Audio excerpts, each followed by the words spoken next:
Yay. I'm live and the stream's public. So, Physicist also wanted me to react to the second H scene that Machina has as well. If he doesn't get here though, I'm probably not gonna wait around and I might just jump onto the Michiru route and then wait till he gets back. Plus there's still that bad ending. That Machina bad end, I still can't entirely get over what happened. Okay, yeah, so, in short, Bowsette, in one of the endings, in the Machina route, if you take the bad ending, Yuji dies, but Machina goes so insane that she doesn't accept the fact that he's dead. So she opens up the bakery and keeps the rotting corpse in a garbage bag, that corpse being of Yuji. She keeps that in the bakery for a good 6 months in Florida and talks to it as if it was still alive. Like, she completely lost it to a point where she couldn't even see that it was a bad ending. Makes it even worse when you think of it that way. And then I remember when I said, like, this looks like some serial killer shit right here. Because the story of Ed Gein popped into my mind, but I was still a little in shock, of course, looking at the trash bag with the flies around it to actually go into further detail about the serial killer that popped into my mind. Of course, we're talking about someone else who was just so obsessed with the one person they loved and could not take the news well at all when she passed away on him.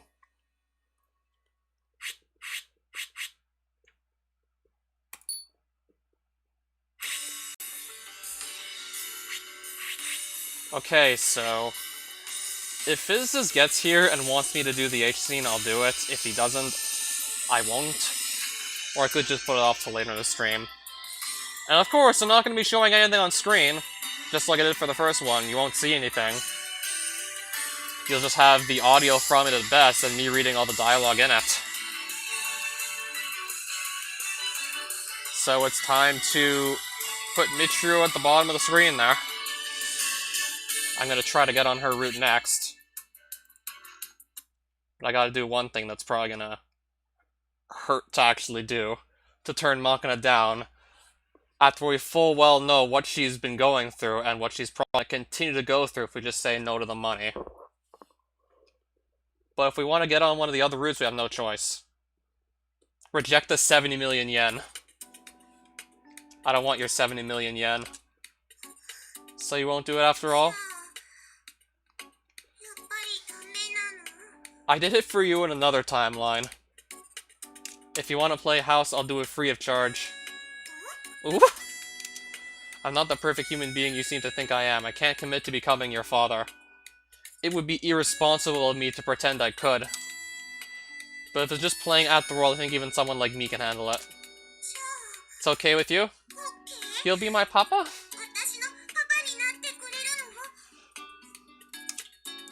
Well, pseudo-papa, I guess. Since you never learn what a family is, we'll try to figure it out together. Would that be enough? That's fine. Nah, that's great. Oh, she's still gonna be happy either way. We didn't just completely crush her spirit then and there. I'm just a fledgling daughter right now, but one day I'll make you proud. I was afraid I was gonna completely wreck her spirit just saying no to the money. I think you meant fledgling, and I prefer not to be called Papa this early in my life. What's almost done? I doubt you could be talking about this. I have 4 more girls' routes to go on. Fletching? That's the feathers on an arrow. No, that's the skill that revolves around making arrows. Yeah, that's a practice of making arrows. I don't really get it, but anywho, I'm looking forward to working with ya. Might as well just ask right now, it's almost done.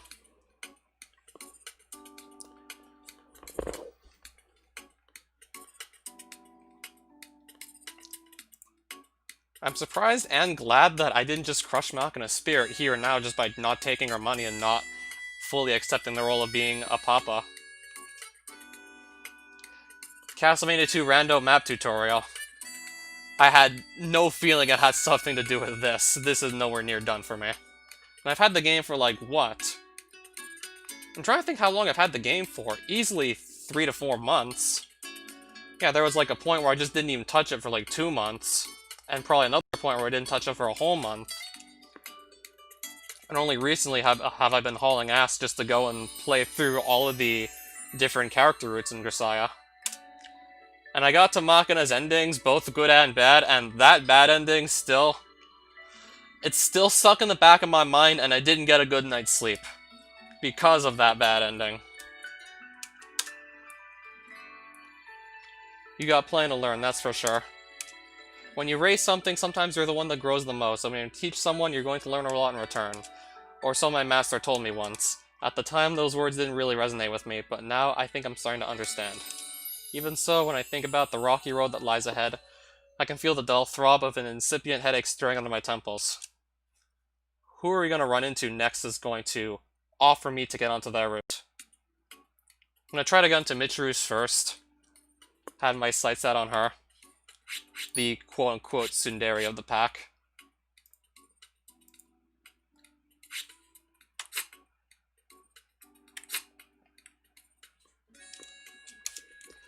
After all, my part-time job, it's not considered acceptable to second-guess your orders, let alone defy them. Once you're given instructions, you're expected to carry them out to the letter without question, without hesitation, and without doubt. In other words, there's no right to disobey. Then again, you simply do what you're told and you'll always be provided with the necessities of life. There's no need to agonize over your decisions when you're not the one making them. In that sense, it's a very easy life. Oh, physicist, hi.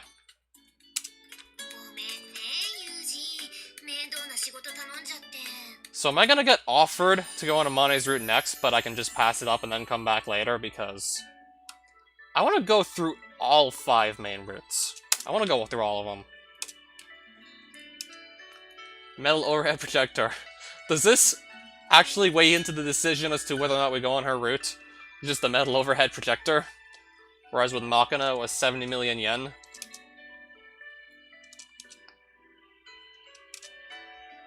As a general rule, these older instructors prefer to use handwritten transparencies as visual aids for their lessons.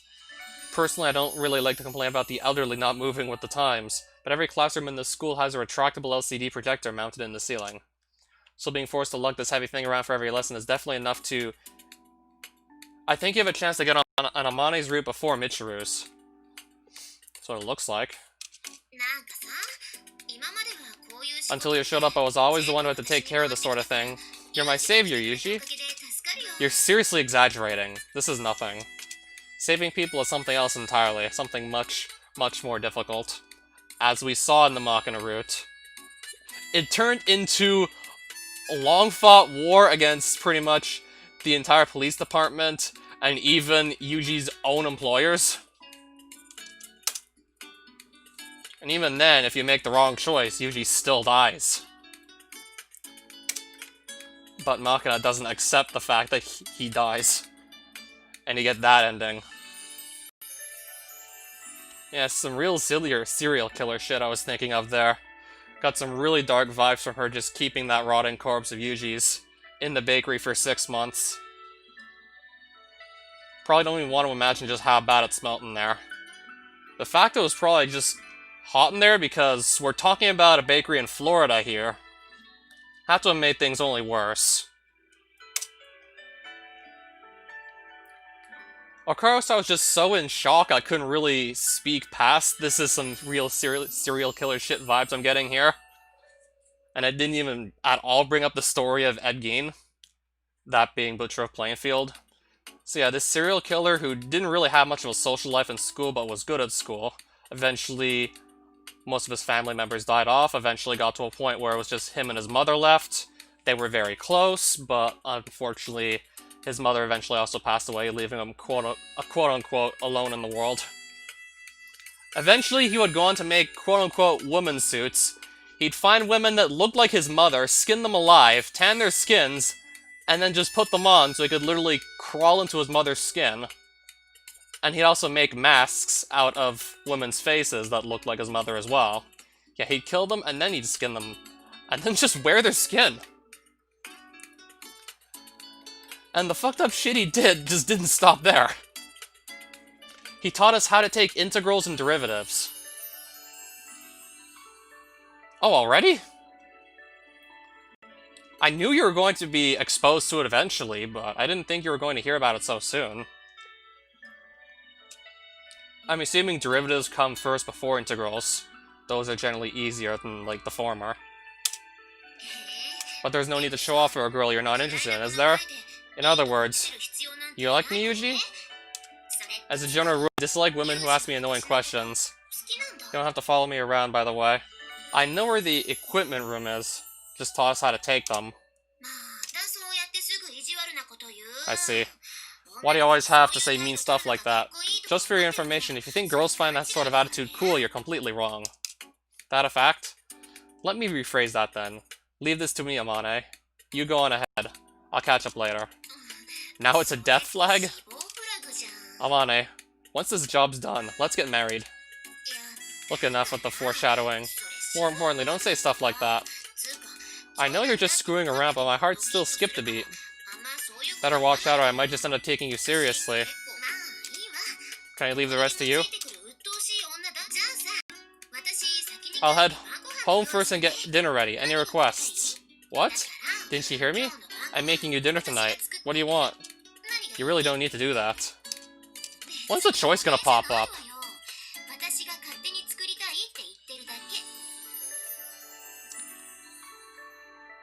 If you zoom in enough to any function, you'll start seeing straight lines. Yes, I can imagine that's very true. Don't give me that glare. If I don't make that clear, you won't even show up. I'm making your share, so you'd better come eat it, okay? Hey, hold on! Unilaterally announcing a schedule as if the matter has already been decided and disappearing before I have time to object. It's a favorite trick of the crafty older woman. By repeating this process numerous times, they deeply imprint the idea, I can't oppose this woman, onto my subconscious, ultimately depriving me of the ability to voice any resistance to their plans. Why exactly do these sort of sly women flock around me like moths to a flame? At this point, I'm half convinced it's like some sort of curse. Pushy girl. Watching Amane bound jauntily off down the hallway, I heave a light sigh. In the next moment, the cell phone in my breast pocket begins to buzz with a harsh electronic sound. It's my black cell phone. The one I was given for work. I pull the phone out of my pocket and glance at the LCD screen. The caller's name is displayed Julia, first and foremost among the sly women in my life.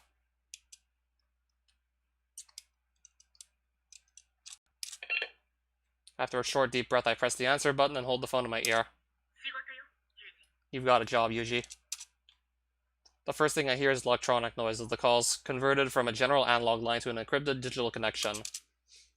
That and the commanding voice of a woman. A voice that brooks no opposition. An answer to her clipped, succinct words offer a similarly terse and businesslike response. What's the situation? Type B, semi-alert. You're still at school, right? Your ride will be there in 17 minutes. Be prepared. Affirmative. She cuts off the call without warning before the word is completely out of my mouth. Par for the course. 17 minutes. Returning the phone in my hand to my breast pocket, I glance at the cheap digital wristwatch on my left wrist, which currently reads 4:50 p.m. Looking up, I hurriedly scan my surroundings. When I look back over my shoulder, I find Sakaki performing her usual languid intellectual girl act, with one elbow resting on a windowsill as she sighs apathetically for no apparent reason. I call out to her without hesitation. Sakaki, what? Sorry, but could you take care of this? What? Something urgent just came up. You know where the equipment room is, right? I need you to take this back for me, please. Hang on, let me see. Assume the function you're looking at is a tiny section of a bigger function. I don't remember exactly the perfect definitions of these.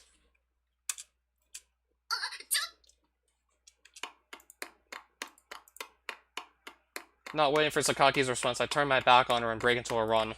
She doesn't raise her voice to berate me, let alone chase after me. Exactly as I'd calculated beforehand. I'm pretty sure Sakaki loathes domineering men from the bottom of her heart. But that hatred is so intense precisely because she can't offer much resistance to them.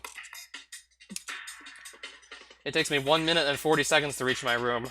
Since I ran all out, I've worked up a good sweat in that time. But thanks to the daily running regimen I've kept up since coming here, my breathing is still pretty regular. I quickly peel myself out of my sweat-soaked school uniform and toss it carelessly aside. Opening the sack sitting in the corner of my room, I take out my change of clothes. Specifically a green work uniform with the name of a cleaning company embroidered on the shirt, a cap of the same color, and a package of disposable adult diapers? What are those going to be for? First order of business, I take a diaper out of the plastic packaging and wrap it around myself. In my line of work generally, and especially in my specific job, it's often impossible to take a bathroom break once you've taken your position. Fact of the matter is, I once spent several hours of a lengthy job stewing in my own piss. The discomfort I endured on that occasion is beyond my ability to express in words. As a direct result, I get it. I understand.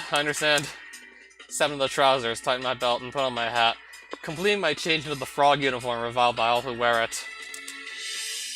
Finally, I pull on a pair of deerskin gloves as a measure against possible injury to my fingertips, completing my preparations.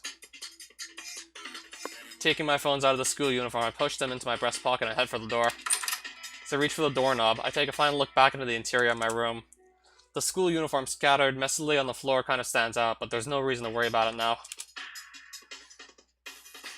In this school, there aren't any superiors that chew me out about it while brandishing the punishment stick. Might as well clean it up when, and if, I come back. There's always the possibility I'll never get that chance. But in that case, nobody's going to be able to nag me about anything ever again. I burst out of the dorm and rush towards the school gate. My body feels light. Even as I burrow my way into a lax student life, casually gathering small fragments of happiness with every passing day. Even when I was startled to find my cheeks loosening into a spontaneous smile, even at the best of times, that underlying feeling of frustration never disappeared. My vague, heavy anxiety was always with me. And yet, with a single curt phone call, the weight has been lifted from my shoulders. My body moves freely, effortlessly. When you get down to it, this is how I was made. This is how I'm supposed to operate.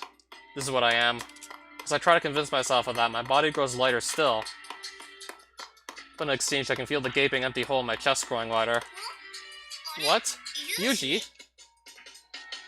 An unexpected voice brings you to a reflexive halt. When I turn, sure enough, Amane's standing a few meters away. What's with those clothes? Are you going somewhere? Got called into work all of a sudden. Really? What was it again? A cleaning company? Wait, what about dinner? Are you going to be getting back late? I might not be able to make it back. I see. Okay then, in that case, I'll have it ready for you when you get home. Don't worry, I won't start eating without you. I don't know if I'm going to be back at a reasonable hour. Do try to finish up as soon as you can, okay? Cat out your tongue?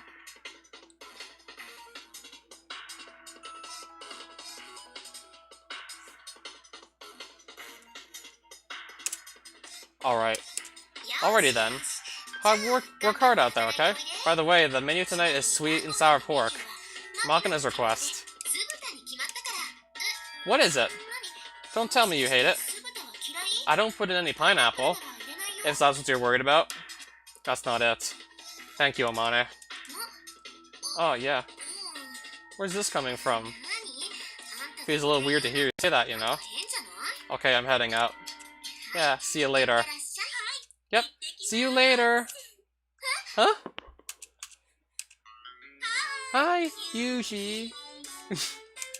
Look, woman, don't just casually butt your way into a conversation between young people. So mean! Hey, come on, did you hear that? Isn't this guy just terrible? Huh, I guess. Why are you here? What do you mean, why? I told you on the phone that your ride was on its way, didn't I? Pay a little more attention next time, jeez. I don't remember anything about that ride being you. Well, yes, that's because I never mentioned it. Okay, can you stop talking in that sugary tone of voice? It's raising my blood pressure. Yuji? Right. As I may have mentioned before, this blonde clown is JB. Feel free to ignore her stupid jokes. Oh, who says I'm joking? Stop talking, let's just go. Oh, how many times do I have to tell you not to pull me around by the hair? Jeez, what a brute. Let me introduce myself, at least. Are you serious? Hello there. I guess this will be our first meeting? I'm Yuji's guardian. Harudera Yuria. My goal now is to unlock all the options? When you say all the options, what do you mean? Just go down every character route? Yeah, certainly. Definitely do plan to go through all of them. Plus, I also heard Machina's was one of the longer ones, which I've actually completed. Wait, why do you know my name? Because Yuji's always talking about you, of course. Here you go, my card. Ah, thanks. Asahi Clean, LLC. Second Public Relations Division. Section Chief. Harudera Yuria-san. Yeah, the options to enter another route. That's what I'm shooting for. But I still haven't seen another choice pop up yet. But it's just JB to you, okay? Oh, right. That's more than enough, isn't it? Let's go, JB. Wait! Not there! Owie! No! Later, Amane. Yeah. Bye. What's the deal with that woman? You mad? Why would I be? It kind of feels like you don't want me meeting those kids. That's right, I don't... You stink of gunpowder, JB. Huh? Really? Do I smell? It was a figure of speech. I guess I did show up suddenly, so I'll apologize for that. But if you get that jumpy about it, you're just going to make them suspicious, you know? Be careful. I know. Get in. This car never gets any less obnoxiously flashy. And the interior stinks of perfume. Better than gunpowder, right? Don't complain. True.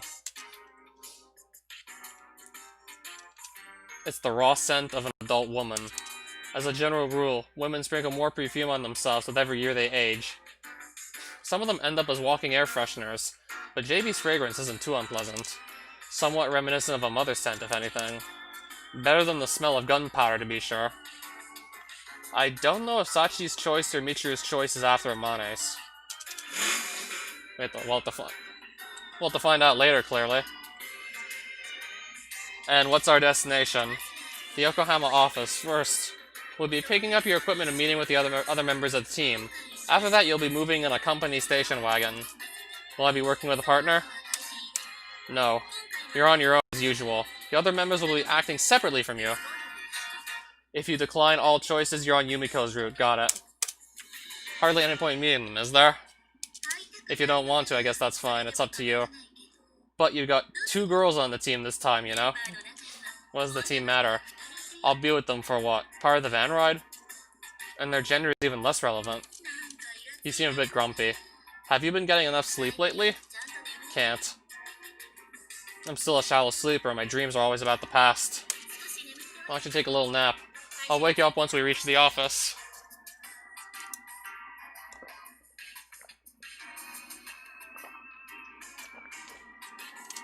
Sounds like a plan. I open the glove compartment and retrieve a bottle of eye drops and a sleep mask. According to the watch on my wrist, it's now 5:26 p.m. About time I got started on stretching my ocular muscles in preparation for my job. Pressing the back of my head firmly against my headrest, I apply a single drop of fluid to both of my eyes and gently close them. Eyes still shut, I move my eyeballs in such a pattern. Regular figure 8 pattern. To enhance his vision with the eye drops.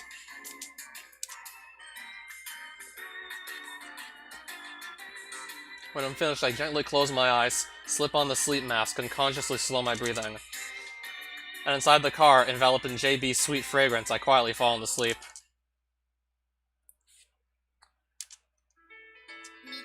Her name is Michiru, so how about Mitch, or something of the sort? Did I react to the second... Oh, you're still looking to see that now, aren't you? Well, no, not yet. When do you want to see me do it?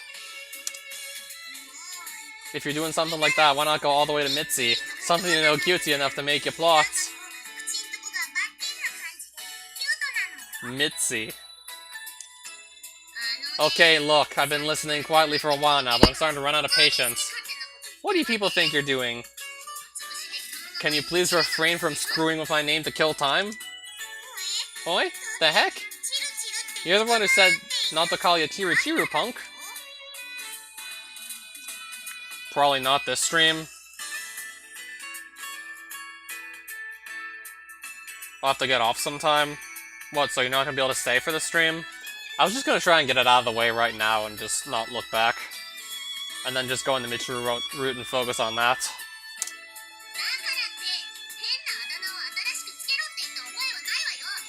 I don't remember saying I wanted to replace it with an even weirder nickname, and you do not get to call me Punk. This girl is such a pain in the ass, then what do you want me to call you? I have a name. It's Matsushima Michiru, and it's perfectly fine as is. I don't want any weird nicknames. Okay, so Michiru? Don't leave out the honorific, I'm older than you, so you have a little respect. Michiru-chan? That's even worse, I'm not a child. Michiru-san? That sounds like sarcasm when it comes out of your mouth. If anything, I'm kind of pissed off. In that case, Michiru-sama it is. That's not... wait. Hold on a sec here. Playing with the nickname isn't the only way to come up with a nickname, is it? For example, Detective Jean Jacket on TV gets his nickname from always wearing a denim shirt. We could try a nickname based off our physical features or some visual characteristic. You sure about that? I really don't think I need a nickname in the first place. Will you just listen to me for once, please? Okay, from today forth, you're Detective Blondie! Looking forward to working with ya! That's really unimaginative. Also, I'm not a detective. Unfortunately, I think that nickname won't always be perfectly applicable. For example, when her hair grows out and the natural color begins to show at the roots. How about Detective Pudding, after her favorite snack? Or perhaps we could lay particular emphasis on her cheap, transparent personality with Detective Jello. Jeez! I'm telling you, I'm not a friggin' detective! And stop comparing me to Jello! She just keeps getting noisier. Talk about annoying. That's my line, arg! Sheesh, what a pain. Okay then, Chirichiru. How do you eat your fried squid? What? With soy sauce, I guess? Then soy squid it is. From today forth, Chirichiru is soy squid. A pleasure to make your acquaintance. Look, don't start handing out half-assed nicknames just because you got bored of the game. Now, please calm yourself, Soy Squid-sama. Who's going to calm down at a time like this? Stop giving that idiotic name a test run. Jeez, can you guys keep it down out here? What's all this shouting about? You're bothering the neighbors. Guess what? I just thought up a new nickname for Chirichiru. What was it again? Soy Squid, idiot! I'm Soy Squid! By the way, I'm absolutely not Soy Squid! Which is it? Personally, I think Soy Squid is a wonderful nickname. Doesn't it sound like it could be some mysterious character on Fresh Fish Superman, Tuna Fish Man? Don't just casually play along with this nonsense. Listen up, okay? This is a legitimate case of bullying. Incidentally, Amani, how do you eat your fried squid? With soy sauce, mostly. Say what? What a disastrous twist. Another mysterious soy squid has appeared. Chirichiru, I know it's a letdown, but please give up the title of soy squid, okay? It's not a letdown for your information, not in the least. More like a huge relief. By the way, I prefer mine with barbecue sauce. Nobody asked. Maggot, from this day forth, you are Sauce Squid. Great, you just had to run your mouth. Now this little dimball gave you another of her bizarre nicknames. And I'm Mayo Squid. What? Do you seriously eat fried squid with mayonnaise? Eh? I mean, you eat calamari bites with mayo as an appetizer, right? What's here weird about that? When you put it that way, still feels a little... Want to decide the matter by a majority vote? What's the point?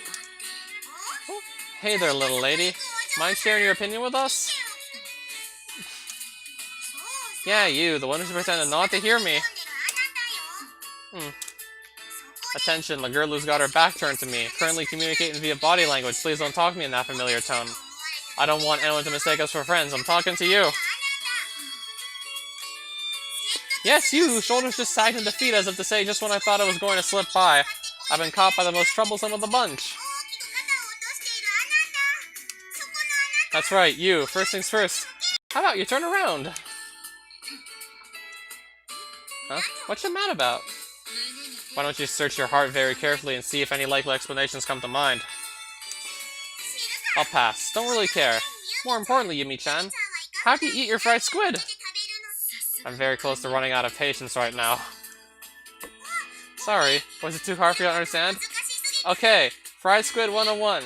Ever heard of calamari? Pretty much the same thing. You sorta slice the squid up into little rings, then coat it in batter and deep fry it.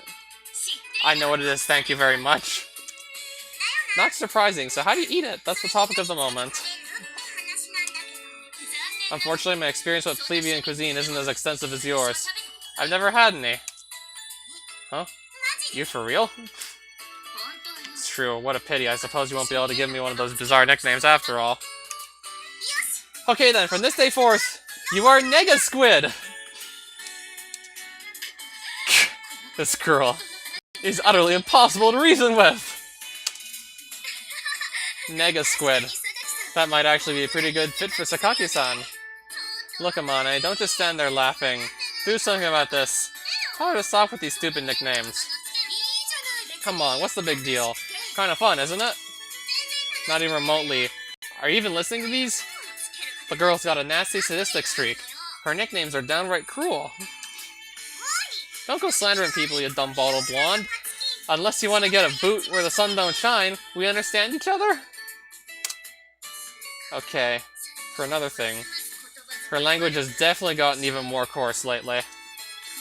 Kasami-san is clearly a bad influence in this respect. I don't have a self, so I gotta live by imitating others. I can't really help it, you know? Stop trying to distract us by saying vaguely tragic things. You're not going to pull the wool over my eyes that easily. That does it. Come here for a second.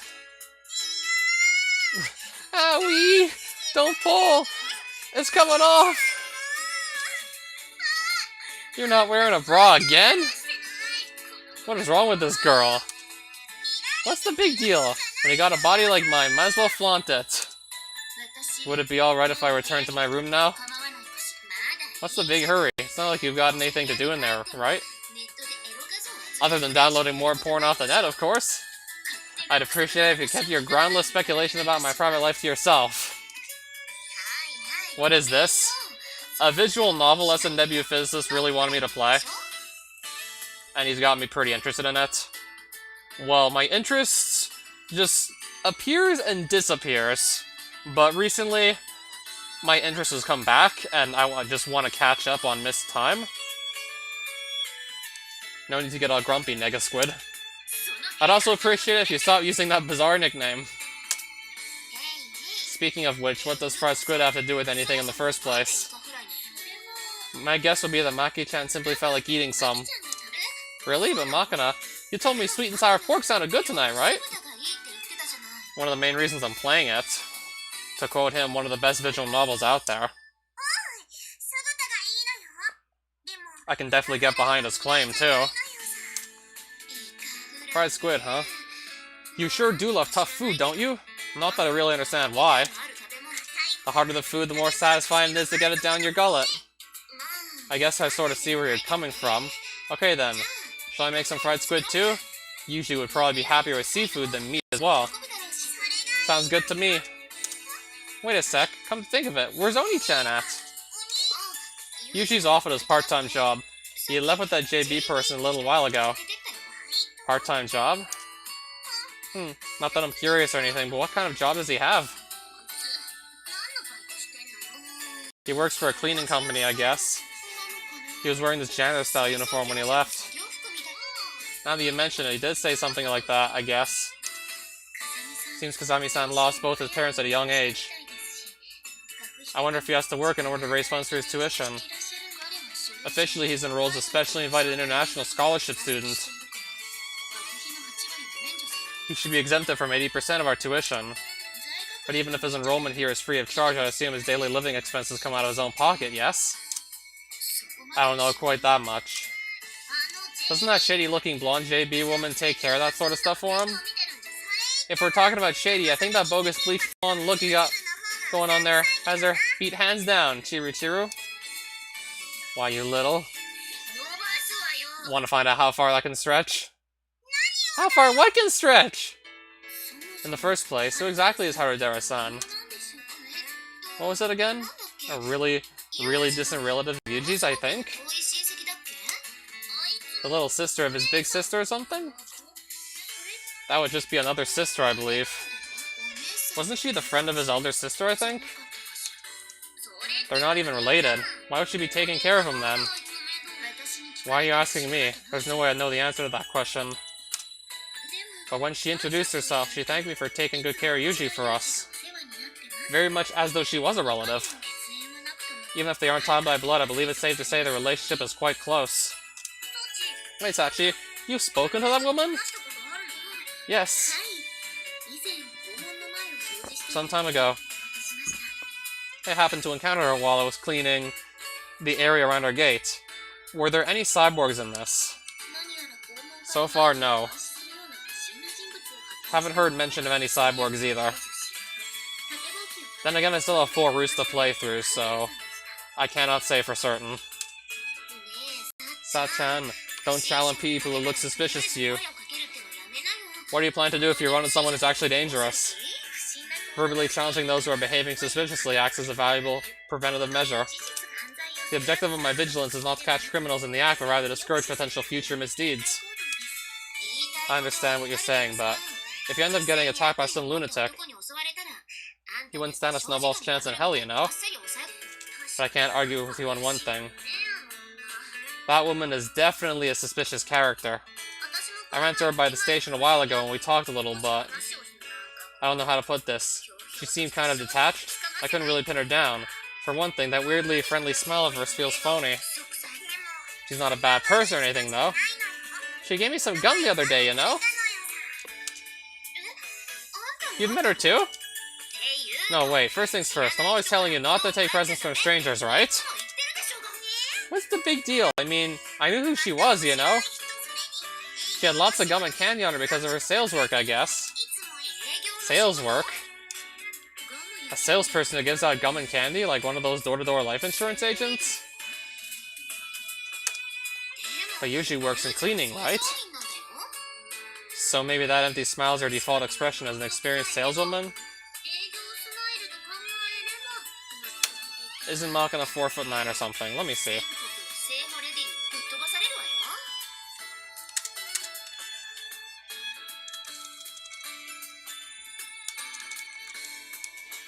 Let's see. 144 centimeters. I have to convert that to feet and inches. I know for a fact both her and Sachi are sub 5 feet.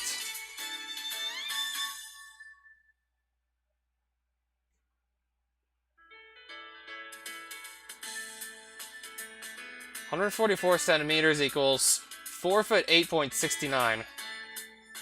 That's what I'm seeing.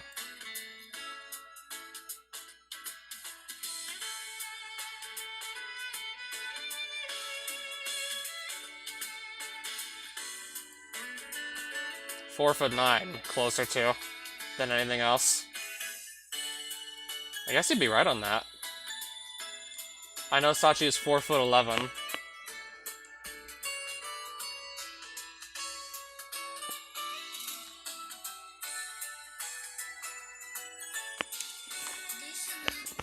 But as a business vehicle for a simple insurance saleswoman, I must say that flashy car seems far too extravagant. How much does that type of car cost, anyway? Approximately 18 million yen, perhaps?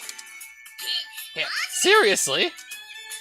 And that kind of car has high ongoing maintenance costs after the fact, too. If you use it normally, those tires go completely bald in half a year. And they're 100,000 yen a pop, you know? What? Is she that rich? A representative of some huge foreign insurance company? Even then, it doesn't quite fit. I told you she was suspicious. I mean, where is she even from anyway? She kind of looks like a serious German, maybe. A merry Italian, perhaps? She's a crude American. No doubt about it. Why are you so confident about that? When she greeted me, she said howdy. The only people who still use that word are country cowboys, right? And a few old ladies who were in school in the 80s, I guess. She's definitely a bit of a mystery. Is that all you have to say? Is this really okay with you? What are you even talking about?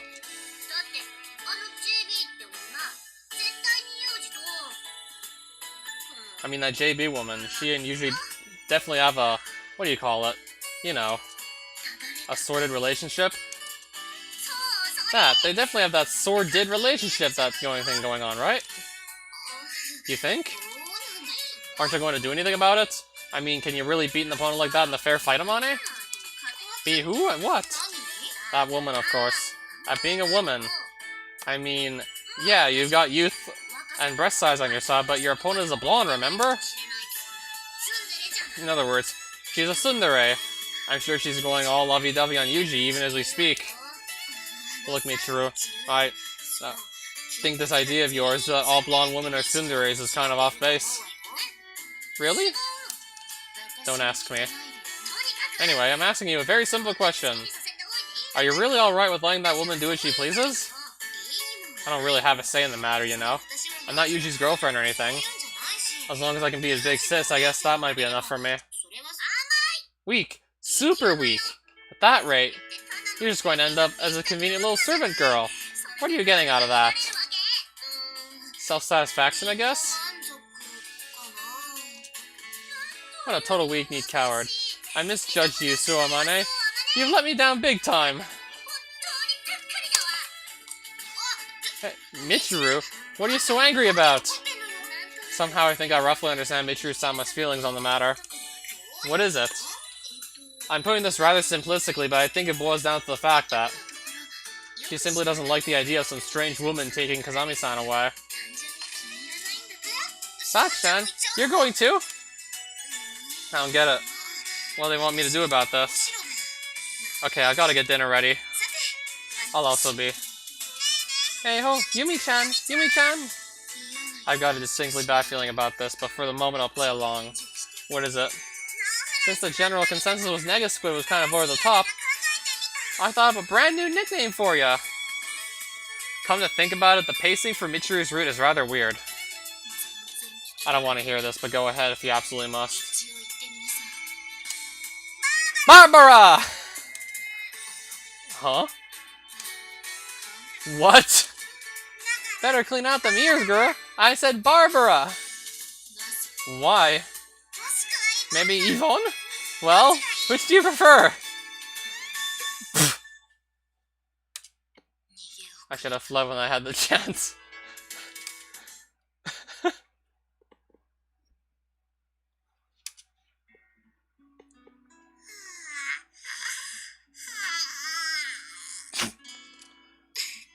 That was a big yawn, Makina. Sleepy? Yeah, just a little bit. Oni-chan's really late. Guess the job must have dragged on. He did say this might happen. We don't know when he'll be back, so why don't you just head back to the room and go to sleep? What are you gonna do, Amani? I'll wait here a little longer. I still got something to take care of, too. Something to take care of? What was that? Still have to iron Yuji's school uniform. I'll help too, you know. It's already 10 p.m. You're sleepy. Just leave the rest to me. Sorry, Amani. Like I said, nothing to worry about. Can you get back to the room okay by yourself? Yeah, I'll be fine. Let's finish this up nice and quick. Same day, same time. Not to spoil anything, but what I mean is that it picks up and goes back to normal, and that pattern keeps up for about 1/3 to 2/3 of the route until it returns to traditional pacing. But you're keeping a girl waiting in your room this time, right? I glanced down at the watch on my left wrist. It's 10 p.m. already, and they eat dinner at 7, so there's no way she's still going to be waiting at this point. You don't know that. Amane-chan, was it? That sort of girl takes her promises seriously, you know. If she's meeting her boyfriend for a date, I bet she'd wait hours past the arranged time without batting an eyelid. I really don't think she's that inflexible. Why don't you give her a little call to let her know you're on your way back? What's the point? We'll be at the dorm soon. You're really clueless. For your information, that sort of diligence is really important to women. Does getting in contact all of 10 minutes earlier really make that much of a difference? Yes, it does. I won't tease you, so just give her that call. Getting a lecture about women from JB is distinctively aggravating, but I don't think she's wrong. I take my private cell phone on my work clothes breast pocket and pause for a moment in thought. I don't think I will after all. You're assuming that Amane's still waiting, but there's a chance she gave it up hours ago. If I call her now and get, sorry, I was asleep, it would be pretty damn awkward. Just foreshadowed an event not for Amane, but another character. If there's some reason I need to worry about that, I'll take appropriate measures. Half the human race is female, you know. Love thy neighbor if possible, but at the very least don't go around turning them into your enemies. Be nice to girls and you'll enjoy a meaningful school life. Isn't that enough of a reason? If Amane-chan is mad, give her a proper apology. I can't think of any reason why she'd be angry. I told Amane I'd be back late, and I don't remember asking her to wait for me. If she's still waiting anyway, logically speaking, that's nobody's fault but her own. But for some reason, I feel like I should at least come up with some sort of an excuse. Am I losing my edge or something?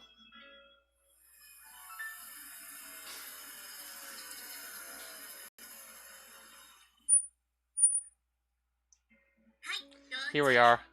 Good work today. I appreciate you going out of your way to drop me off. It's fine. Okay then. I'll be in touch when I got another job only you can do. Do me a favor and try not to call me out for every little thing, alright? Don't give me that. You were permitted to attend this school on the condition you remain reserve status, remember? I'm aware.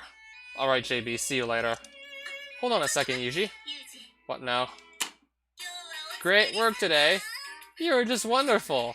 Fierce. Wild. I got goosebumps. What is this all of a sudden? Why are you getting out of the car? Thought I'd give you a goodnight kiss. What? Good night, Yuji. Hey. The hell?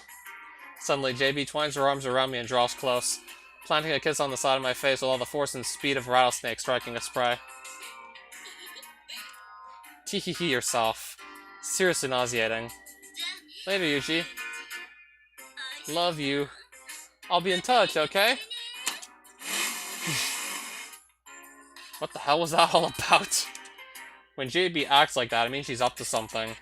I can imagine what she possibly hoped to accomplish this time, but it's best to err on the side of caution when dealing with this woman's schemes. Some sort of trap? I mumbled to myself uneasily, watching as JB's car dwindles quickly into the distance like a bad boy fleeing the scene of a successful prank.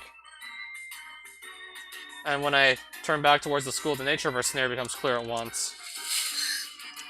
Sachi? Sachi stands frozen a little distance away. Her cheeks are flushed red. She's lightly biting down on her lower lip, and her whole body seems to be trembling slightly.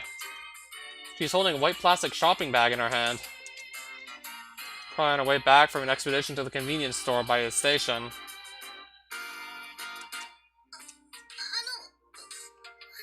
I didn't see a thing! Hey, hold on, Sachi. I'm pretty sure you're misunderstanding something very badly right now. Let me explain. I'm on my way to deliver Michiru-sama the ice cream she requested, so, excuse me! I'm telling you to hold on a second, alright? JB and I aren't. Our relationship isn't... Please say no more. It's what they call a sort of relationship, yes? I'm not a child. I completely understand. It's only natural for a man to pursue that sort of purely physical, dry relationship. No, perhaps wet would be a more accurate description? No problems here. No, sir. No, that's not. JB and I aren't. Look, you got this wrong. She was just screwing around. Yes, I understand. Screwing around the adult sense, yes? Please don't worry. I won't say anything to Amane-san. These events will remain forever sealed away inside my feeble breast. Look, Sachi, can you please just calm down? You don't believe me? You don't believe me? It's fine, I assure you. My lips are firmly sealed. If you like, why not push me down on the spot and confirm it with a kiss? Say what? Kazami-san? What? Did I by any chance say something rather outrageous just now? Yes, you did indeed.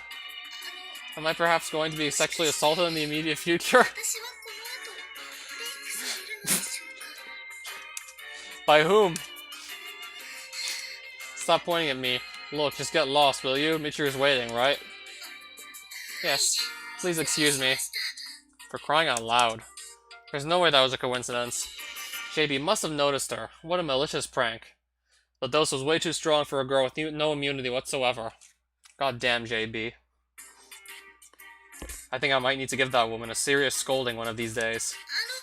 Kazami-san? You're still here? You need something? You got lipstick on your cheek. Please wipe it off before you meet Amane-san. Goodbye. Unbelievable. Every last one of them.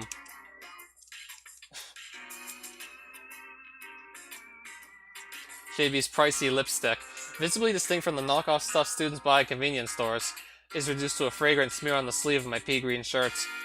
It smells distinctly of a grown woman. As I take a whiff, the contrastive scent the gunpowder soaked in my uniform also pricks my nose.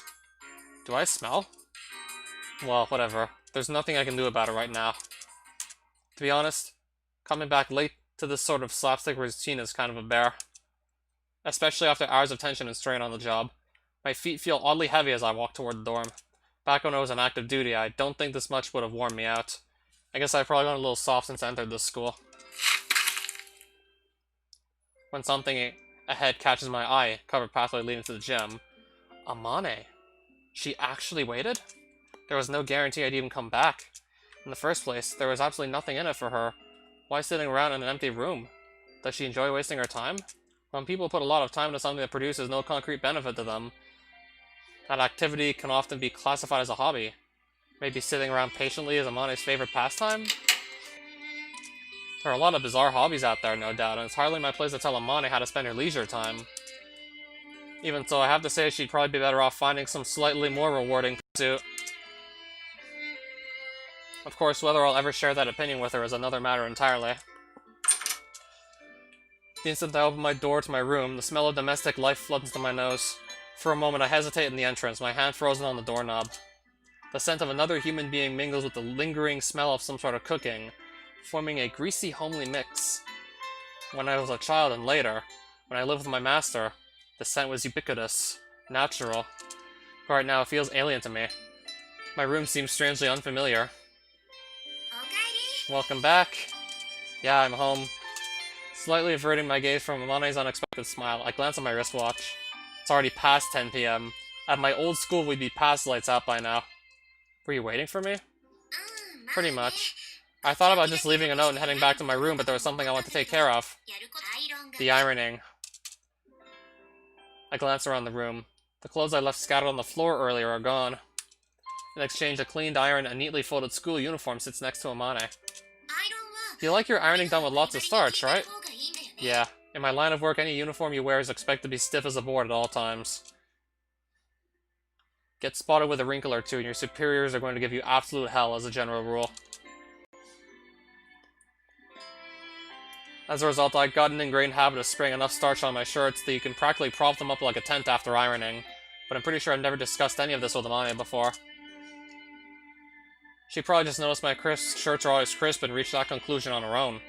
Not that this is anything out of the ordinary for her, she's got a truly impressive eye for this sort of detail. There's a button coming loose on the breast, so I reattached it for you. This sight gives me a strange feeling of deja vu. What's this feeling? Right. Back in elementary school, I'd been wearing a shirt with a loose button when someone stopped me, then proceeded to sew it right back on where I stood. My one and only sister, Kazami Kazuki. Truth is, I'm not the best with a needle, you know. The stitch is probably a bit too tight, but better than having it fall off on you, right? Yeah, thanks. Now that I think about it, hobbies aren't the only reason people act in unprofitable ways. Family.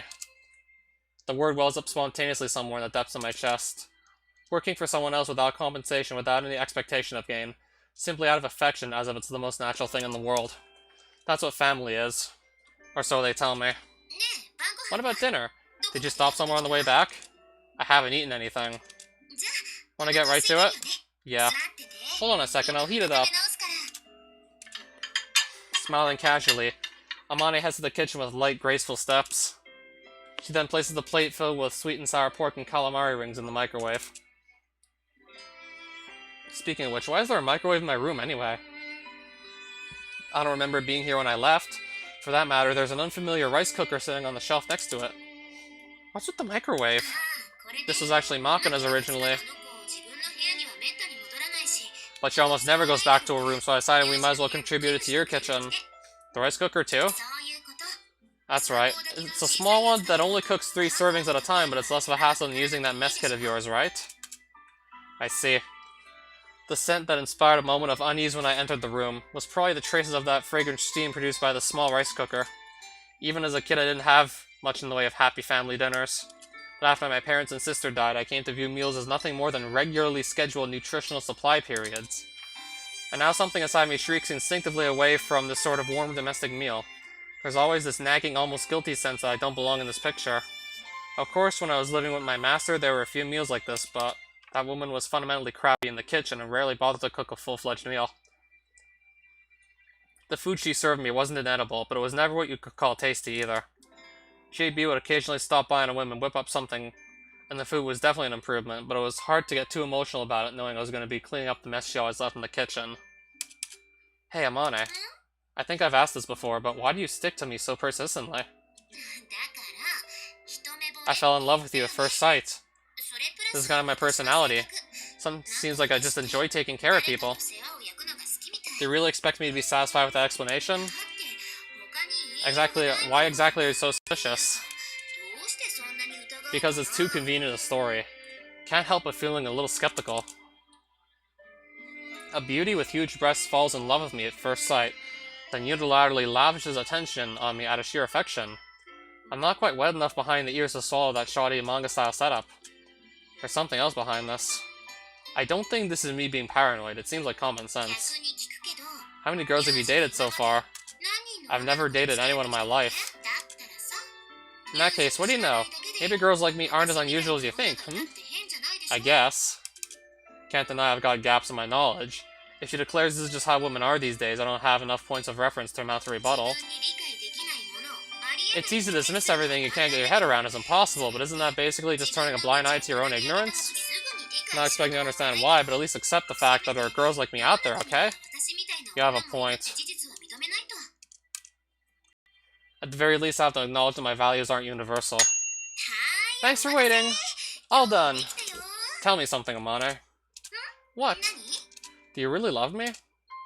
Didn't I just answer this question? I love you very much. No hesitation whatsoever. And yet, her words still ring hollow in my ears. Is the problem on my end? Well, fine. I guess there's at least one woman out there deranged and loved enough to fall in love with a man like me. I'll accept that as reality. What's that supposed to mean? You're finally willing to take me at my word? I'm not going to accuse you of lying, that's all. I still don't understand why you feel the way you do. And there's no change in the fact that I find overly convenient women vaguely nauseating.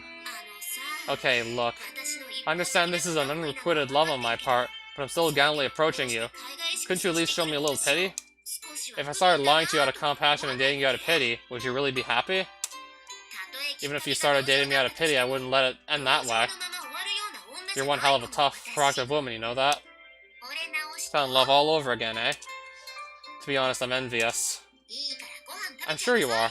Now how about you eat your food before it gets cold again? Sounds like a plan. I bring my hands together in front of the food Amane zapped with loving care in the microwave. Give her my thanks, and move my chopsticks towards the plate. Sweet and sour pork and fried squid. It's one hell of a strange combination, thematically speaking, but the taste itself is impeccable as ever. Her skill at cooking is superb, and in contrast to her seemingly rough, careless attitude, she's unusually attentive to small details and highly considerate of others' needs. A good woman any way you look at her. The stream I did with the bad ending. Did you also see the good ending? Which, if you want my honest opinion about the good ending, then let me just say, I find it to be less of the good ending and more of the not quite as bad ending. Because no matter what, Yuji has to retire from his job, and thus Makina becomes the next Agent 9029. So in other words, she's brought into a job that's bittersweet when you think about it.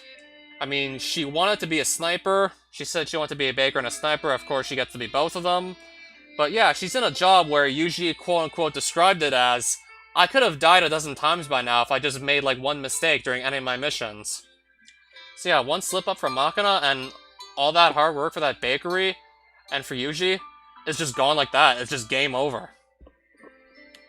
Yeah, even in the good ending, she's entrusted with like a very dangerous job.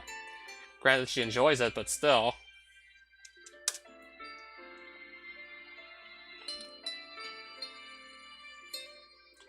And in both endings, they both travel halfway across the world and settle down in Florida, so they're nowhere near their friends at Mihama Academy, so who knows when, or if, they'll ever get to visit their old friends again. Even in the good ending, it's implied that we don't know if they're going to be able to just go back and meet the rest of their friends in Mihama ever again. It's delicious. Oh yeah? That's good to hear. So yeah, even the good ending is pretty bittersweet when you think about it. But compared to the bad ending, of course it's going to be more satisfying to see that. Whatever the case may be, I think Amane's smile is probably genuine, and that's why it makes me feel like there's a thorn stabbing into my chest. Do I even deserve to be loved? I understand I'm overthinking things, but I can't stop. Every time I get on this train of thought, I start wondering what I'm even living for, whether there's any real meaning in my survival. I start thinking I must be a pretty pathetic excuse for a human being, if I can't believe in that smile. When you get down to it, my master was right. I'm still just a punk kid. Just as my mouth begins to loosen into a self-deprecating smile, the sound of a cell phone's message alert resounds inside the room. I instinctively reach my hand to the breast pocket of my work clothes, but the sound didn't come from my phone. Which would mean... an email? Amane takes out the cell phone she'd left carelessly in the pocket of her jeans, opens it, and peers down at the LCD screen. It's from Sachan. Let's see. Wonder what's up. For some reason, I have a bad feeling about this. Apparently finished with Sachi's message, Amane quietly brushes up her long hair with her free hand. Yuji, what's this? Amane holds out her cell phone for my inspection. Naturally, Sachi's email is displayed on the screen. Subject, I can't say a thing. Message. And I didn't see a thing. The contents of the email are that single short line. The problem lies in the image attached to it. It's a camera phone snapshot taken only a little while ago. Quite a skillful piece of work, really, in front of the school gate. JB's pressing her lips to my cheek, both arms twined around me. That was... Involuntarily, I swallowed the food in my mouth, along with a lump of spit. It goes down my throat like a rock. Okay, Sachi. What happened to not saying anything to Amane? I mean, I guess she didn't technically put it in words, but... This is Sachi we're talking about. I doubt she did this for the malicious pleasure of it. The burden of keeping the secret was just too heavy for her to bear. In agony with guilt over Amane's ignorance, she probably took advantage of this dubious loophole out of sheer desperation. It was just a stupid prank of JB's. A prank? Let's see. It's kind of a long story, but that's pretty much just how she is. Mind going into that long story of yours? What were you doing with JB at the front gate? That's a logical next question for Amane to ask, but... JB is a naturally wicked woman, prone to harassing me in this way at unexpected moments just so she can smirk at my agitation. Would be my explanation, I guess, but it hardly seems enough to satisfy Amane. Unfortunately, it also happens to be the truth, so there's not much I can do about it. Weren't you at your part-time job? Yeah, I was. Wait. This doesn't mean this is my job, okay? It isn't! Is that a fact? Saying that and that alone, Amane closed the cell phone in her hand with a snap, not betraying any particular interest. I sort of expected you to ask me about the job at this point. I told you I work for a cleaning company, right? Yeah. Today we were cleaning a 20-story building in Tokyo, but this big rat appeared when we were still getting set up, so everyone ended up chasing it around. Thing though was, the rat was unexpectedly nimble. We ended up losing sight of it entirely. If we just let the thing get away, it'd eventually pop out of its hole again and cause more havoc. And our client was telling us I can't sleep at night when that rat's on the loose and all that. so we ended up splitting to track the thing down, but for a rat it was pretty sly. It took a good 3 hours before he found it again and finally exterminated the thing.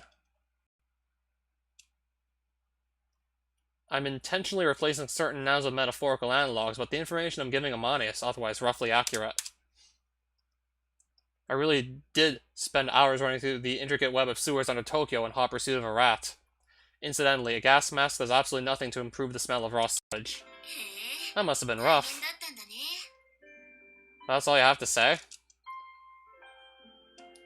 After promising I'd have a meal with her, I ran off to work all of a sudden, and stayed late without even giving her a call, leaving her to wait in vain for hours. And to top it off, her reward for this patience is a picture of me flirting around with my boss. But she's not planning to say a word of complaint? I mean, I'm putting up a bit of a defensive front and all, but even I recognize that she kinda got shafted on this one. If she grumbled a little bit, I was pretty much ready to give her a proper apology. But this indifferent response is well outside the range of my expectations. To be honest, it's inspiring some serious unease on my part. Generally, aren't women more, jealous creatures? I'm not exactly an expert, but I've known a few females in my time. As I understand them, women tend to be more selfish about things like this. To the point of irrationality, even. You don't have any questions about any of that? I mean, you don't want me jumping in and prying about your job, do you? What, were you hoping I get suspicious about something? That's not it, but... I'll admit it's not much fun that you prioritize work over me. But you only did that because you had to, right? Yes. No reason for me to demand an explanation, is there? You didn't do anything wrong? I guess not, but... Amane's weirdly understanding about this. She's being so reasonable that it's somehow making me feel increasingly guilty about the whole thing. It's kind of a complicated feeling. Oh. All of a sudden, some kind of switch seems to have been flipped inside Amane. Her eyes narrow to slits and her lips jerk up in the very picture of a smirk. Now I get it. Maybe Yuji. Maybe you want me to get jealous? Is that what this is all about? No, that's really not. That all makes sense. You're a tsundere after all. Okay, shall I get a little jealous? Spare me. If you give me a nice long kiss, maybe I'll forgive you. This woman. Exactly how serious is she about this? I think the real question is, how badly is she underestimating men? Alright, Amane, close your eyes. You're so pushy, but that's what I love about you. Clearly confident this is nothing more than a bluff, Amane closes her eyes, jerks her chin up, and fearlessly sticks out her lips. This girl's looking down on me. Maybe I should teach her a lesson?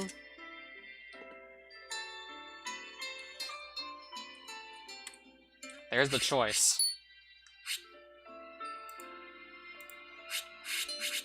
One gets me on Amane's route, the other doesn't.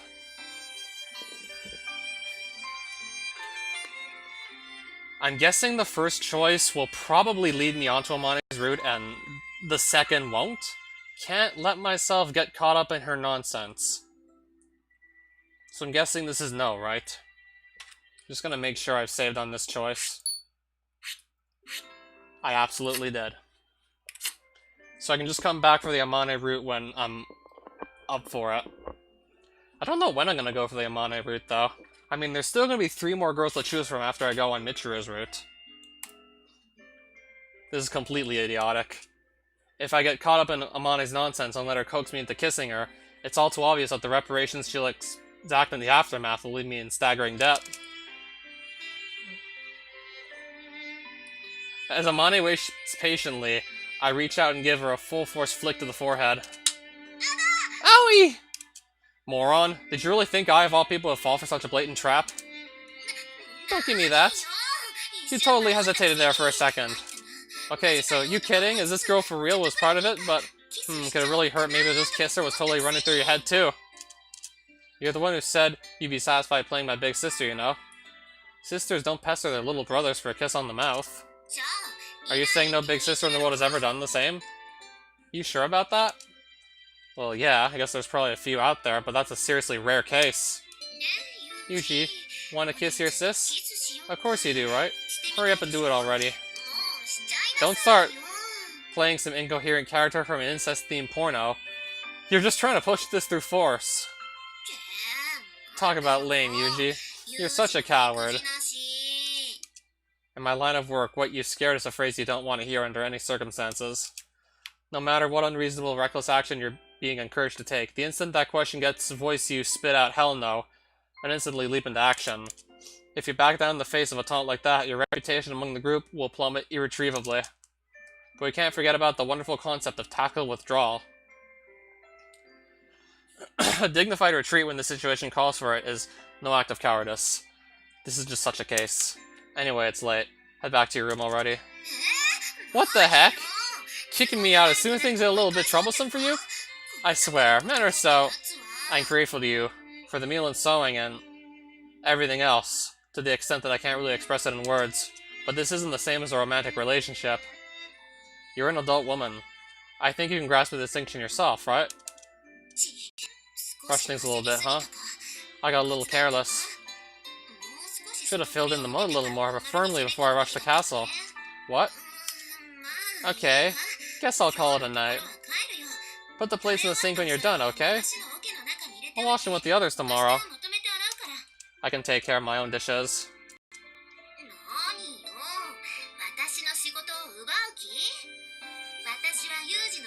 I didn't stick my nose into your work, so you don't get to stick your nose into mine, got it?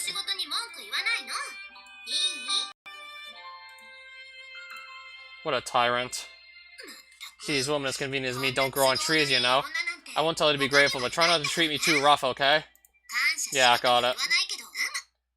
An acceptable response. See you later, Yuji. Good night. Night.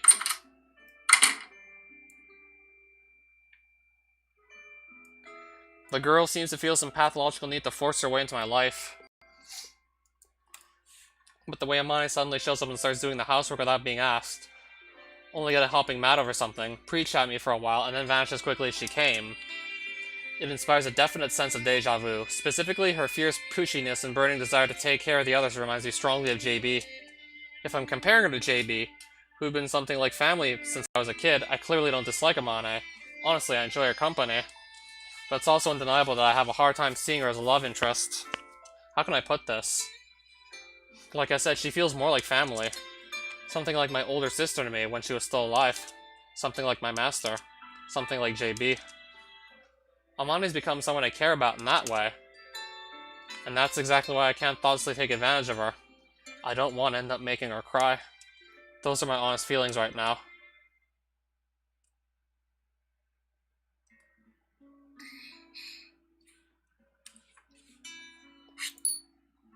Okay, I almost saved here by accident. That would have been silly. Extreme typos. I don't know if Physicist is even still here. I'm gonna guess he's not.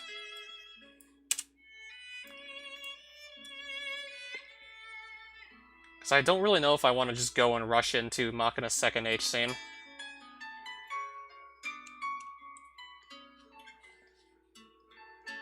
As I return to the first floor after my bath, I spot Sachi walking toward the front door. She's in full maid uniform, but her hands are empty. Somehow this feels vaguely unsatisfactory. Probably proof that I've gotten accustomed to the way things work around here. Yo, Sachi. Good evening, Kazami-san. Sorry, my bad. Is something wrong? This is one of those things I'm not sure I'll ever get used to. Sachi's ability to do absolutely bizarre things while keeping that this is perfectly normal, why do you ask expression on her face is really something else. Just curious, but is talking like a dyslexic with a Russian accent some sort of fad these days? Neither, I'd be peeved. Which would leave. Allow me to explain! Just as a new theory begins to take shape in my mind, Machina pops out from between Sachi's legs. Where'd you come from? This punk's groin was just too defenseless. Dived in for the kill on pure instinct, you know? Since when were you a bloodthirsty boxer? As I look on in silent bemusement, Machina pulls Sachi's skirt back and forth, noisily rustling the fabric. Sachi's calm toleration of this action reflects her trust in Machina. Or at least I really want to believe it does. Alright, so why is Sachi talking in that bizarre way? To make a long story short, it's because I asked her to play this extreme typo game I thought up. Extreme typo? Yep, he changed a bunch of letters to different ones nearby on the keyboard and talked like a sausage finger grandma types. L goes to P, and F becomes D. It's a popular adult pastime these days, you know? Ooh-ah. Makino mimes pulling a cigarette from her lips and loudly blows out the imaginary fumes. Apparently she equates adult with smoking. I managed to resist commenting on the matter, allowing Makino's deranged explanation to roll merrily onward. There's a special super typo rule in effect for mature audiences only. G becomes K and C becomes T. How's about joining in for a nice three-way, Oni-chan? At least say 3-player match or something. Huh? Knowing this girl, the innuendo was probably more reflexive than anything else. Also, if you're looking to recruit another player, why didn't you just invite Amane? Namely, rustling up the grub.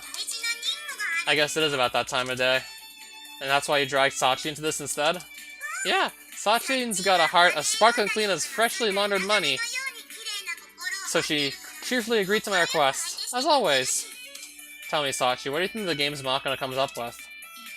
Maki-fan's games can be described negative P as strength, or positive P as very originap. I be peeved I burn a pot by participating in them. Not exactly the ringing endorsement I was hoping for, but are you willing to play with us, Oni-chan? Much to my regret, I'm unable to play extreme typos for religious reasons. You're lying! Why do you say that? Sachin's gonna explain that right now. Kazami-san, as you were speaking those words, you broke eye contact.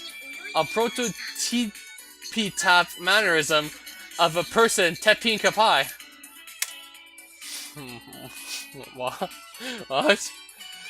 It seems this combination is more dangerous than one might expect. Give me a demonstration first. Aye aye, sir. Yo, Sapin. Sup? Yo. By the way, Sapin, what ya have door dinner past nicked?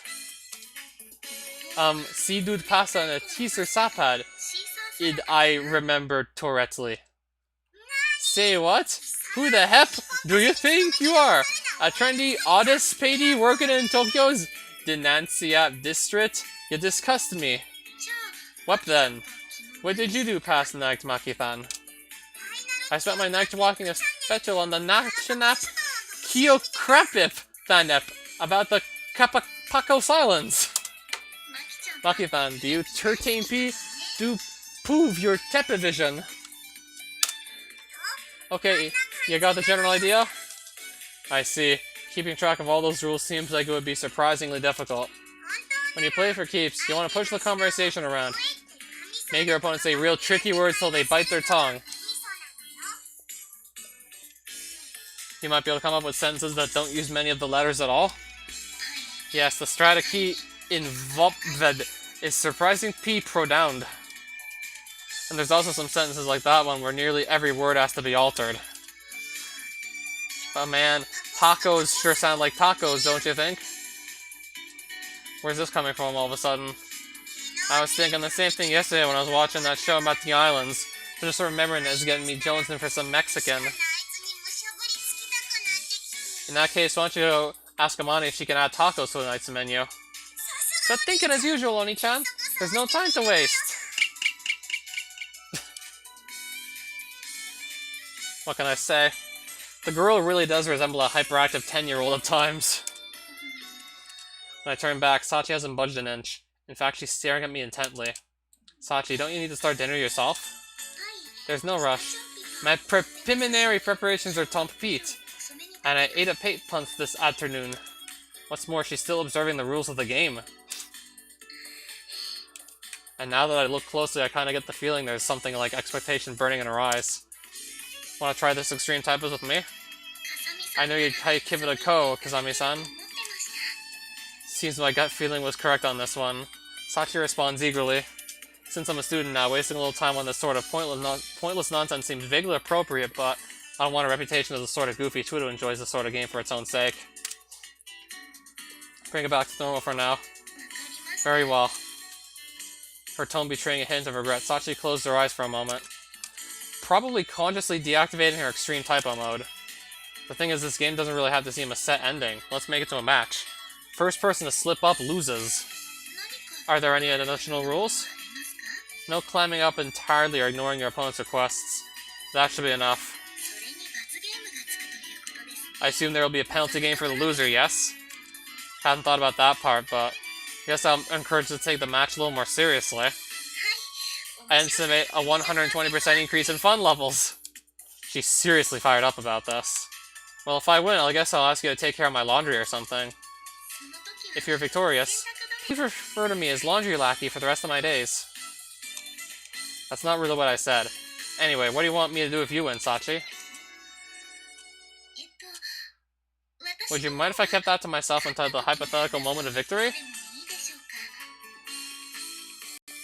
I'm pretty confident Sachi's not going to demand anything too outrageous. That's alright by me. Thank you very much. In that case, let's begin the match. And so I begin my bizarre verbal duel with Sachi. Ah, good evening. Good evening. So how are things going with you, Patapi? Exceptionapi nightapi. Good to hear. Considering the way Sachi kept up this game perfectly right until the moment I asked her to stop, winning this match probably won't be easy. By the way, can you name that Damas Sithuan steamed poultry dish with the sesame salt? Bang Bang Thitkin. Okay then, how about the park-sized anthropoid designated as a Dankarous animap under Japanese paw? That would be a chimpanzee. Name an unconventional thrip ride that uses the epastit Dort Odd Rubber to punt a passenger upward. A tataput bunky, perhaps. Tataput. Tatapupt. Tatapupt. I thought tatapupt would be pretty tricky to pronounce, maybe leading to a stumble on the easier second word, but she brushes off this combo attack as easily as the rest. On a Didra note, isn't it a bit nippy today? Yeah, there's a thip in the air.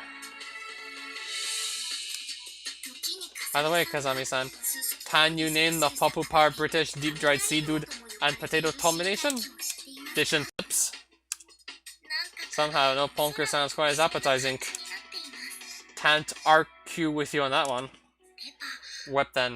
Can be named the variety of Darmink supposed be expedink the greenhouse adet via repeats on carbon dioxide in hand peering dyers.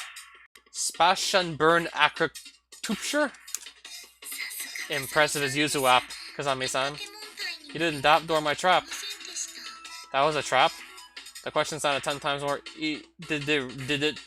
tough to say than the answer. Next, Sachi draws near and holds out a small slip of paper towards me. You're a worthy doe, Kazami-san. I must use it as my trump card. Oh? I accept the scrap of paper, then unfold to find a few lines of neat text scribbled across at the interior.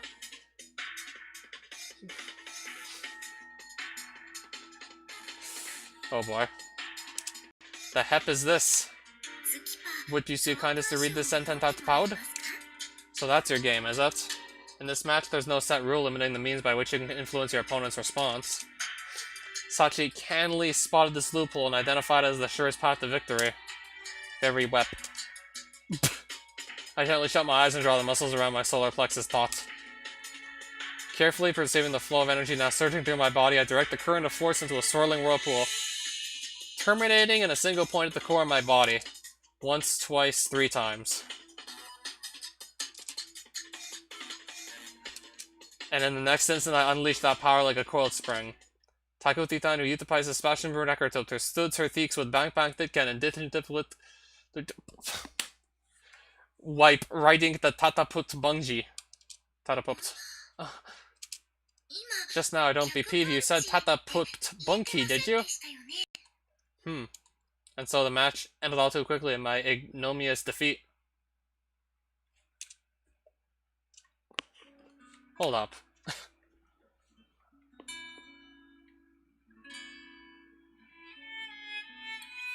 Tata pooped bungee.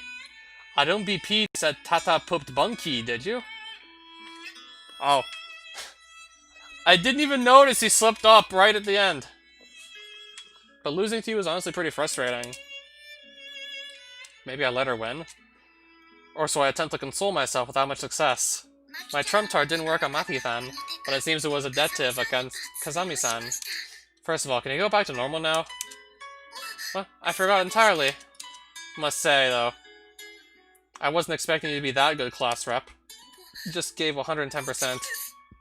It was a team effort. No, it wasn't. Why are you shouting sports cliches all of a sudden? And for some reason, she's acting shy about it. Isn't this the standard way to receive compliments after a victorious match? Only if you're a professional athlete with muscles where your brain should be. Is that so? I've gained yet another valuable piece of knowledge thanks to you, Kazami-san. Not that I hadn't noticed before, but Sachi's knowledge of the world is decidedly warped in many areas. So what's my punishment for losing? In regards to that... What's wrong? Haven't you made up your mind yet? I have, but... Then spit it out already.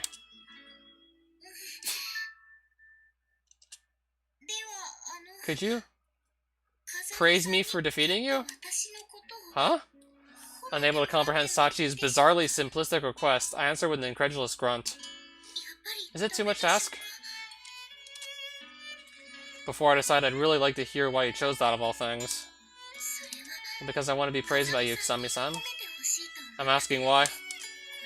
That's unclear to me as well, to be perfectly honest. When you praise me, Kazami-san, the pit of my stomach gets nice and warm. Sachi's tentative, questioning tone suggests her own understanding of the matter is still incomplete. But from my interactions to date, I'm well aware that this girl never tells a lie. Which would mean these are unquestionably her true feelings. Do you feel that same way when someone else compliments you? I'm afraid I don't know the answer to that question either. When I first transferred into school, Amane-san and Michiru-sama did compliment me, but lately, such events have grown increasingly rare, so I lack a standard for comparison. I guess I can understand that. After a while, your actions do tend to inspire more concern more than gratitude. Is that truly the case? Yeah. The distinction between the two is quite difficult.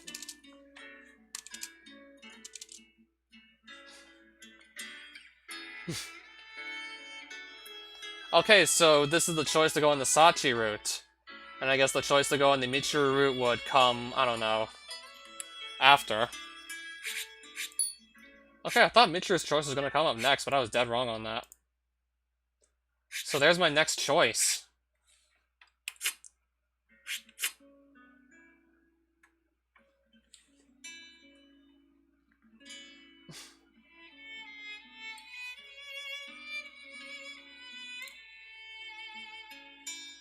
I prefer to get onto the Michiru route if possible, for now. Is that so? In that case, I'd like to request a rematch with you, Kazami-san. An interesting choice.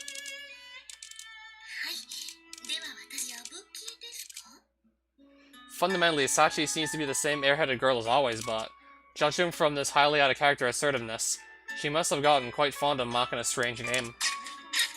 Are you sure the two of them will still be there? Oh, no, but if they ain't, we can just give the signal to begin the raid of the rooms. What signal? To who? There you guys are. Makina returns from the second floor only a few minutes after she left, this time with Amane in tow. What's this? Makina. Please tell me you're not thinking of adding Amane into the game for a 4-way battle royale. An excellent suggestion. That's some sparkle in your eyes. Sorry to disappoint you, Sachan, but I'm here on a different errand. An errand? I'm here to invite you and Sachan to eat dinner at the Suo household tonight. Not that you inviting us to eat is particularly rare, but what's with the formal invitation? Some special occasion?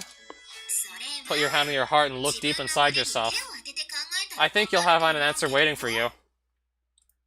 Okay, so let me just double check to see how far in the stream I am right now. An hour and 30 minutes in, and haven't even seen Michiru's choice pop up yet. I might just end up changing the title of this stream at the rate we're going if I'm not even going to get on the Michiru route tonight. It doesn't really look like I'm going to end up on the route at this rate tonight.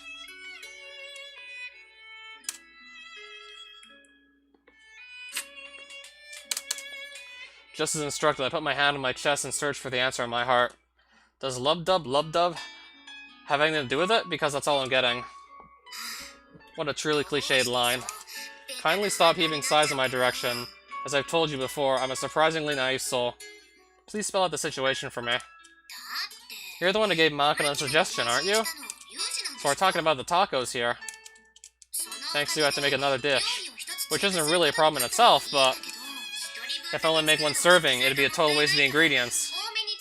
So I thought I'd make a whole bunch and get everyone to help us eat it. Now I see. It's an idea very typical of our frugal mind in the Mane. So you better take responsibility. Okay, Yuji? Do me a favor and don't say stuff like that with a blush on your face. It's seriously bad for the heart. Keys, you're no fun. I've already finished with the prep for my own meals, so... I've also completed my initial preparations. So bring that stuff with you. I'll whip up something tasty out of it all. Impressive resilience, but I suppose that's only to be expected of a veteran resident of this school. Heh heh heh. Gals from Kyoto got more guts than you might think, eh? Tell me something. In Kyoto, do all the girls act like murderers? So that's that. The two of you are coming. No further debate will be tolerated. Amane closed the matter with a wink that reads, I'm a harmless little girl. It's distinctively unconvincing. Also nauseating. Yuji, your face is going pale. Something wrong? I swear, this woman. Alright then. I think it'll be another 30 minutes or so until everything is ready. Go play outside for a while longer, okay? What? Are we in grade school now? Wants to go run around the playground until it gets dark? The playground? No need to make that sour face, Oni-chan. That time will fly by once we get our extreme typo duels going. Since when that game involved cards? And so I was once again dragged back into the soul-crushing game in question. Mumbling complaints all the while. Ohayo! Yeah. Answering Michiru's greeting, then winking in response to Sakaki's silent glance, I make my way to my seat. A perfectly normal morning so far. Hey ho! Good morning everybody, wow wow! At least until Amani and an oversized puppy arrive on the scene. Apparently the school is truly tolerant in regard to pets on campus. Perhaps too much so. Maybe it's a marketing strategy to differentiate them from the crowd, like those Animals OK cafes. Oni-chan, good morning to Yao Bao! Just for your information, any of your sentences with weird little barks make you sound like a complete mental case. You're not supposed to say that, Bao! It's an unwritten rule, Ruff! So she was aware? By the way, young pup, are you done with extreme typos already? That's yesterday's game, grr. As of today, anthropomorphic animal roleplay is the fad of the moment. Bow wow! This girl thinks up games unbelievably rapidly, but she gets bored of them just as quickly. Amane's words of explanation seem to carry a tinge of exhaustion. Good morning, everyone! Seems one person hasn't gotten with the times quite yet. Come to think of it, she was still like that when we broke up the party last night. Just as Amane says, our Extreme Typos marathon continued well after we finished our group dinner. Once Makina started complaining about being tired, everyone wandered back to their rooms without any firm conclusion to the game. You're right, Bow Wow. Why are you people taking this so calmly? If we don't convince Sachi to stop soon, she might end up talking like this for the rest of her life. Just like her other speech quirk.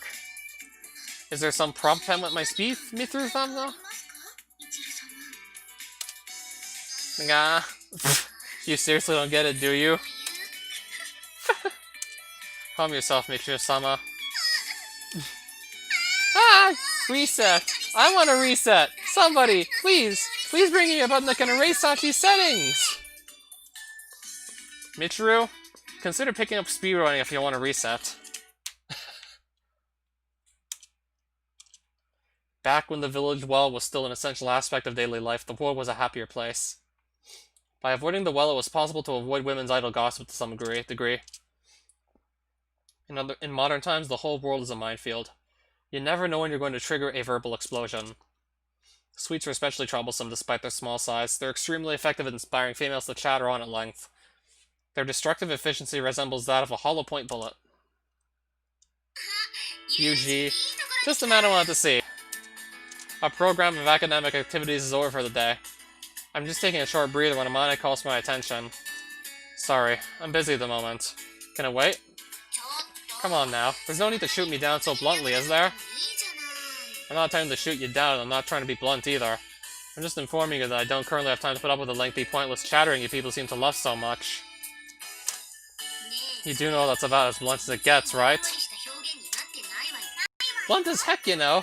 No need to kick and scream about this. We're just having a little chat about friendship at the moment.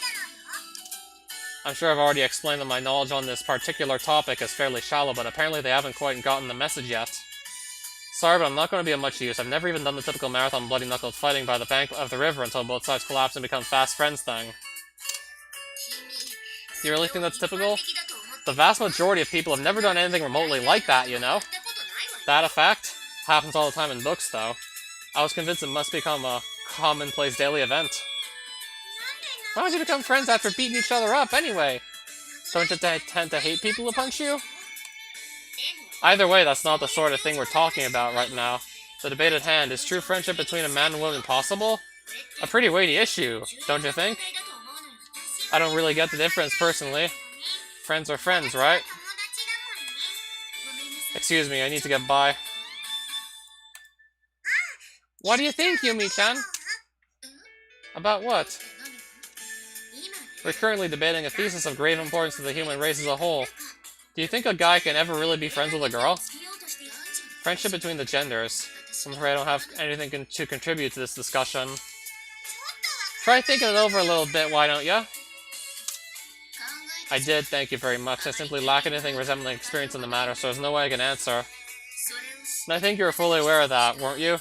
Spare me your spiteful little games. Scary! She got kind of mad for some reason.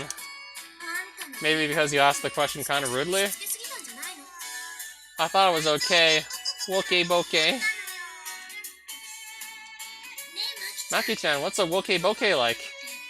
I'm picturing something fairly similar to an octopus. 8 long legs covered in suction cups with a pleasing curry-like flavor. I'm sure she's just making up nonsense words again. Probably best to ignore her entirely. A wise policy. Take anything Makina says with multiple grains of salt if you listen at all. It's not a nonsense word. I totally heard it somewhere. I wonder where. I'm quite curious about how it tastes. Hey, Maki-chan.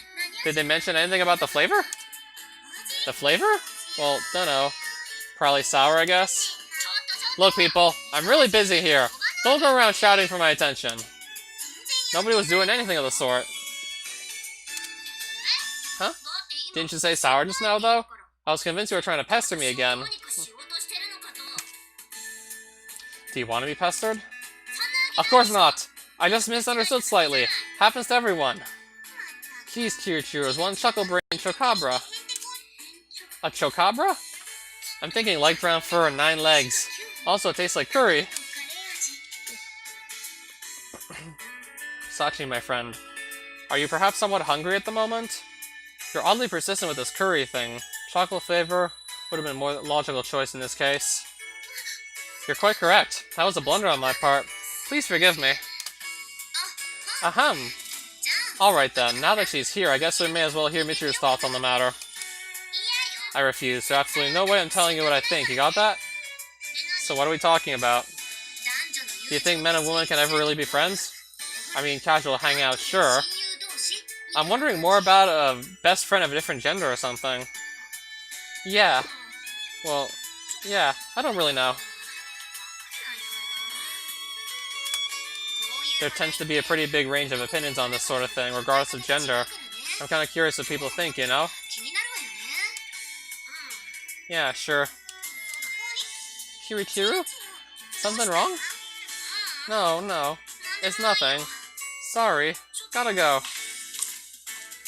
I wonder if Michiru-sama is alright. She seemed rather unwell just now. Was that something I said? Perhaps my excessive concern with the flavor of mysterious animals rubbed her the wrong way. Probably neither, in my humble opinion. I bet she's just got a tummy ache. What, it's colitis this time? Of course, if there's a fever, we can't rule out malaria either. Alright, I suppose I'll take some appropriate measures. Can we leave this one to you, Yuji? I'll be going now. I decided to poke my nose into Michiru's business, less out of genuine concern for her health than the desire to escape a tedious conversation. But after searching the entire dormitory from top to bottom, she's nowhere to be found. Locked in the lavatory, perhaps? What's wrong? If you're looking for something, please try to conduct your search a little more quietly. Have you seen Michiru? Yes. If you're looking for her, she went out recently. Say what? I see. Thanks for the heads up. Well, you're welcome, I suppose. Why would she head outside when she's clearly feeling poorly? Or is that just some sort of an act? Michiru, what do you think you're doing? You need to take it easy if you don't want those clothes to end up irredeemably soiled. By what? Is your chest hurting? It looks like you're in pain. But it's fine. It'll go away if I rest for a minute. Michiru's face contorts in evident agony. Beads of greasy sweat have formed on her forehead. It looks like a considerably more serious attack than the one I witnessed a few weeks ago. What's wrong?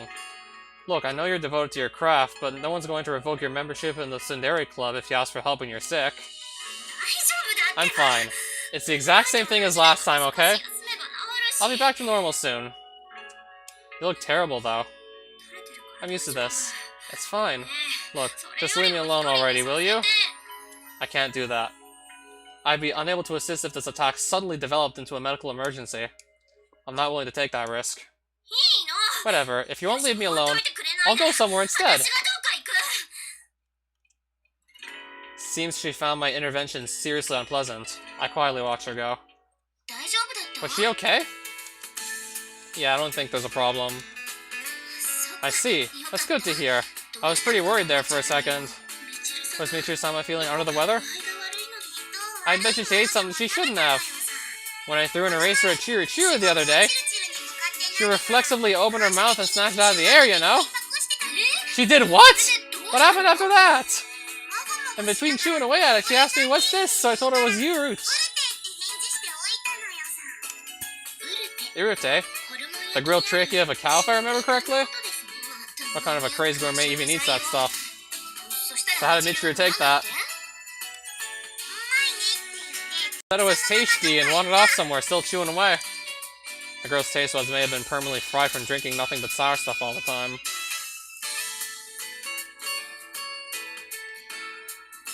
Wait, but don't they cut those distinctive little notches into the tracheal tube when making Urute? From the shape alone, she should have been able to determine it was an eraser. Actually, I cut the fine grooves into the eraser first to make it seem like the real deal. It was some pretty exacting detail work, you know? A splendid demonstration of the dexterity distinctive of the Japanese people. In that case, I guess it's not surprising she'd make the mistake. You're admirably meticulous about the details. Come on, you can't do stuff like that. There's no way it's healthy to eat an eraser. Not to worry. I thoughtfully gave her some powdered tummy medicine afterward. No harm done. Please don't tell me it was a pulverized eraser.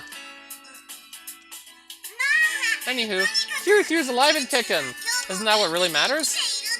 Makina, we're going to have a little talk about this later, understood? A scolding. I detect a scolding in my immediate future. Incidentally, where's Michiru-sama at the moment? I'd like to check up on her myself. She wandered off somewhere by herself. What's that supposed to mean? I asked you if she was alright, didn't I? Things seem to be moving in a troublesome direction all of a sudden.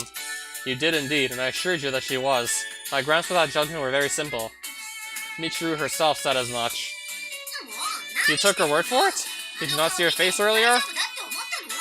Kant and I was a little pale. Personally, I don't think she appeared particularly healthy in general. But the girl herself said, if you thought she looked sick, you can't just leave her alone. You need to go find her. In that case, I shall... Not necessary, Sachan. This is Yuji's fault for leaving Michiru alone. Find her and take responsibility for your actions, you got that? I don't know. Look after her until she feels better? Deliver her safely to the infirmary? Something like that? If you're a man, this should come naturally. Does Yuji look like a girl to you? No. I don't think he particularly resembles a female. If you press me to define his gender, my answer would be a confident male. I know, right? Okay then, Yuji. That settles it. Get going.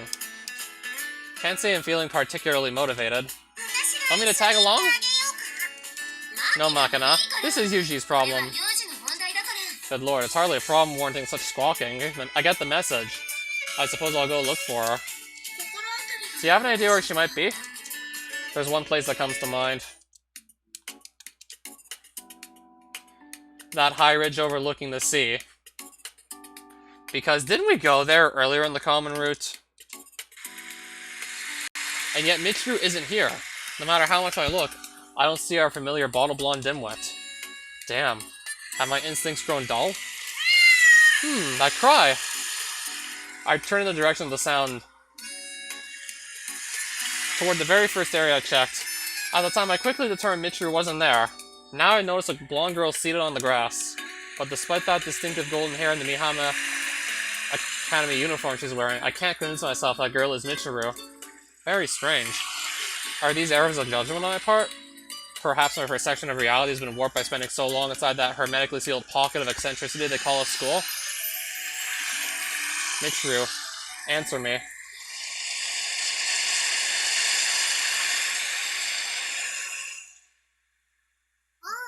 Sorry. I was just taking a bit of a breather. Oh, that's that cat you was looking after earlier. Kitty Meow, was it? The cat that's actually a hole? No, I got the wrong person after all. At least that's what it feels like, but the number of people who wear this uniform is very small. Logically speaking, there can't be any mistake. The closer I look, the more she seems like someone else entirely. What's going on here? Huh? To put the matter plainly, this Michiru simply is not Michiru. I can understand now why my eyes slid right over at first, of course. I'm now left with a far greater mystery. Who is this Michiru I see before me? Who are you? What's that supposed to mean? And so I ask her point blank. I'm well aware that it's a strange question, but there just doesn't seem to be any other way to phrase it.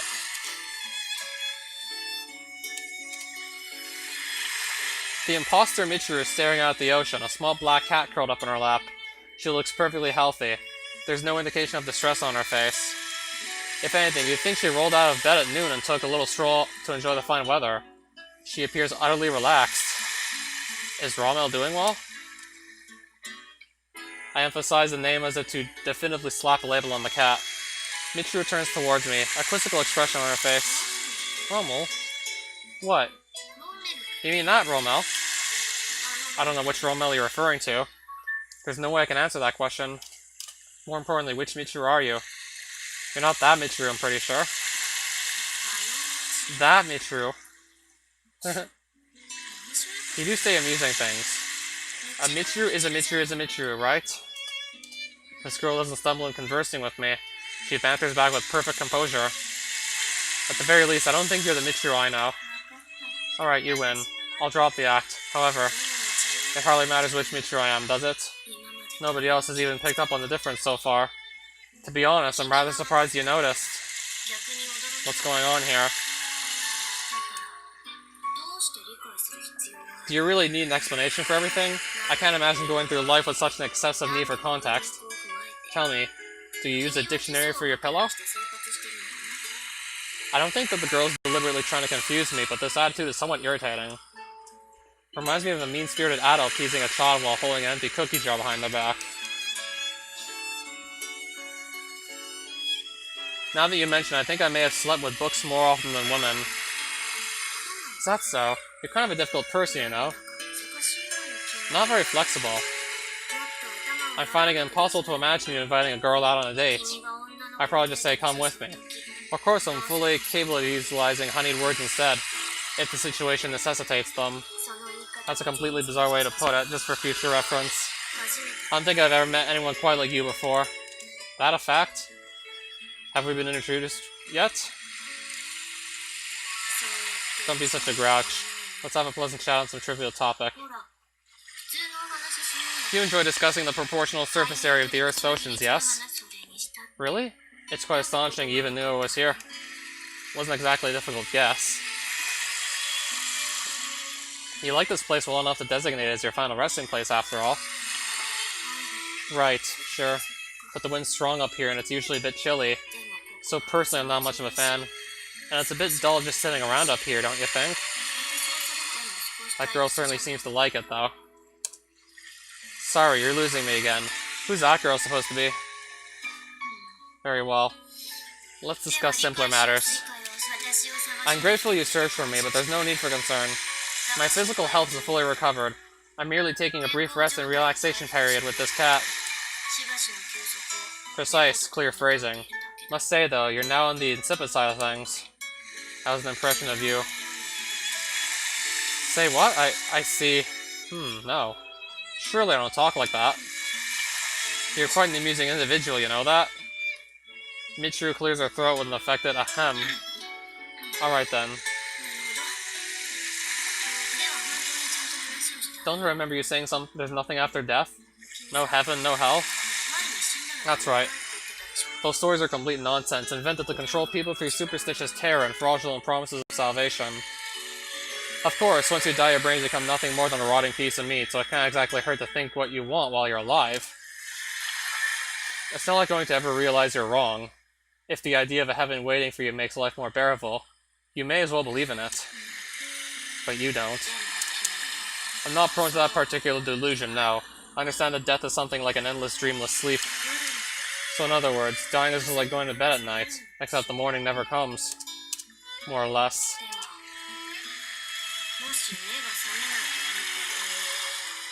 Let's say you were entirely convinced you reached that endless night.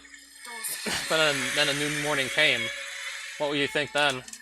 What are you talking about? A corpse rising from the grave? Give it some careful thought, please. You die, you fall into that final sleep, and then you wake up. What do you think you'd do? I've heard stories about people who went into a comatose state and were mistakenly identified as dead. Every once in a while a corpse pops up off the bed and scares the hell out of everyone in the room. That's not what I'm talking about. You die. Really, truly dead, and then wake up. What comes next? That's what I'm asking you. What do you do when you wake up in the morning after the last nights of your life? Sorry, what?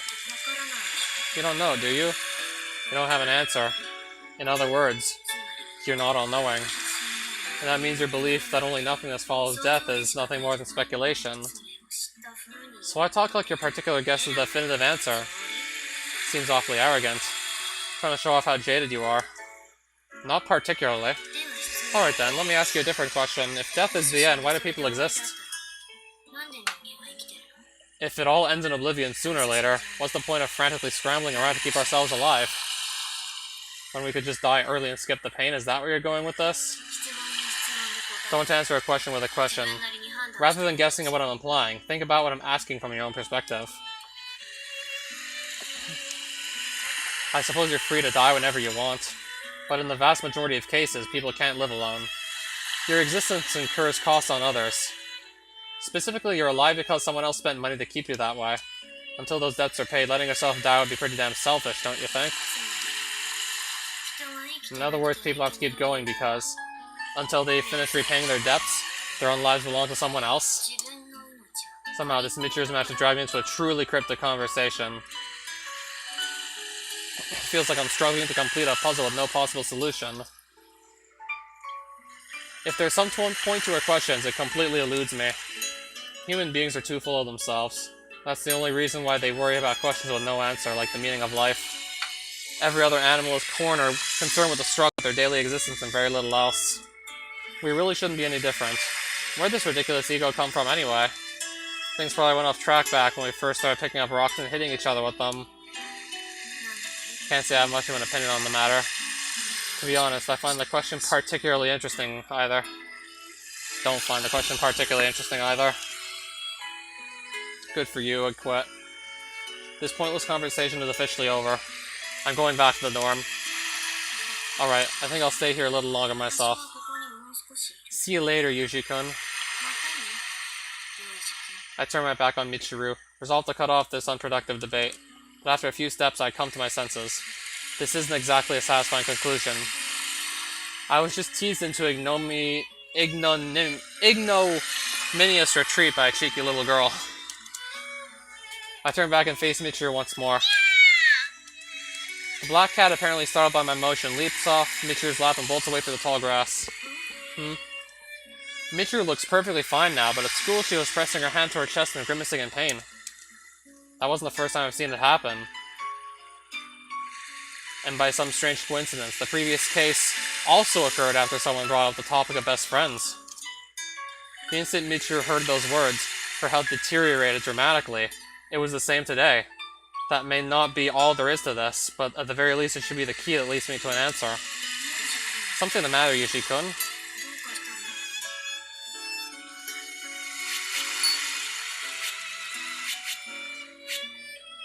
I suppose this is the choice. And I've been live for, let's see, almost 2 hours. Nearly 2 hours. Nice.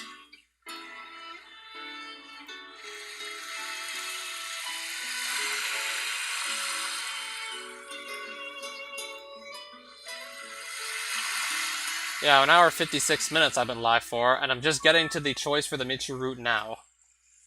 I'm gonna assume this is the choice I need to make to actually go on said route, right? So Michiru's choice is here, Sachi's is here, Amane's is here.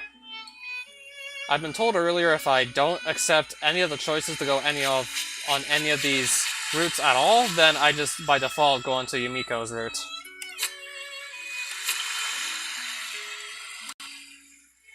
I want to ask you something. Let's see if I just got on the route.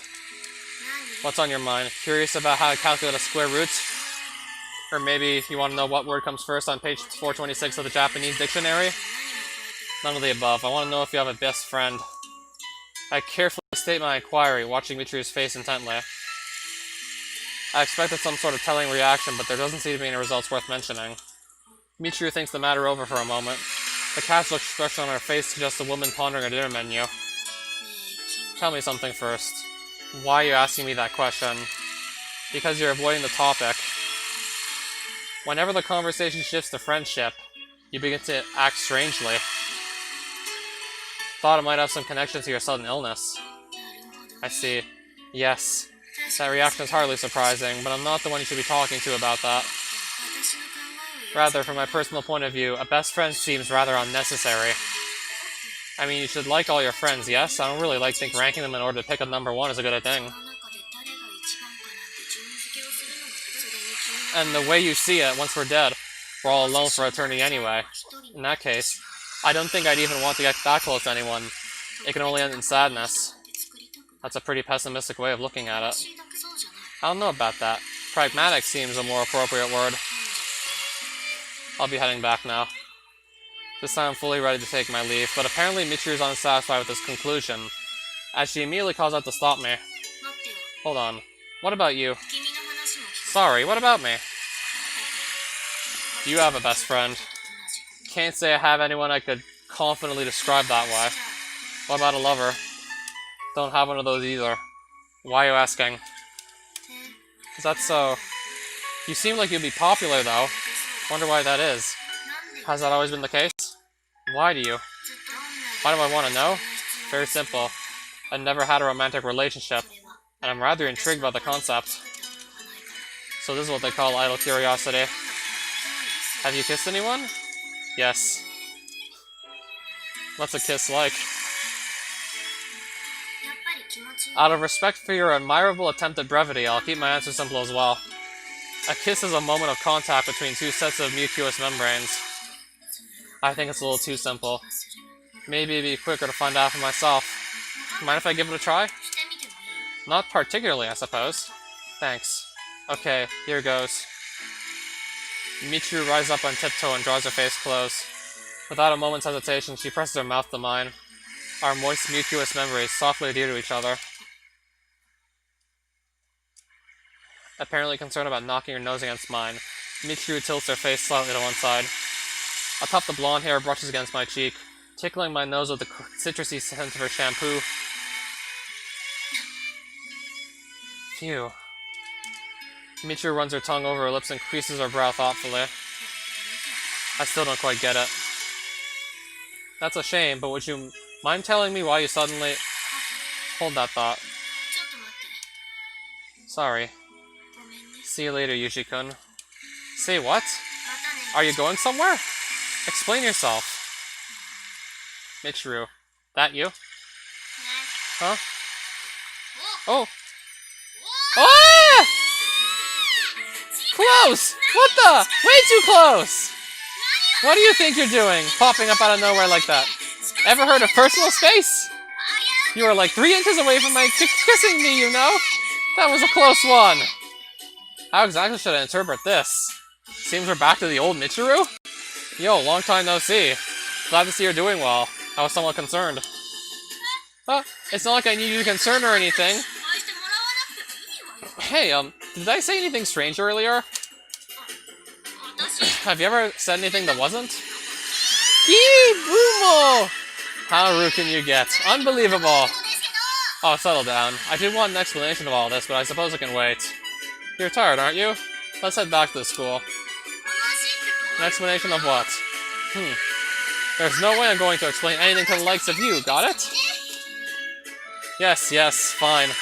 I'm going to leave you behind now. Hold it right there, Yuji. You're back. Was Michiru okay?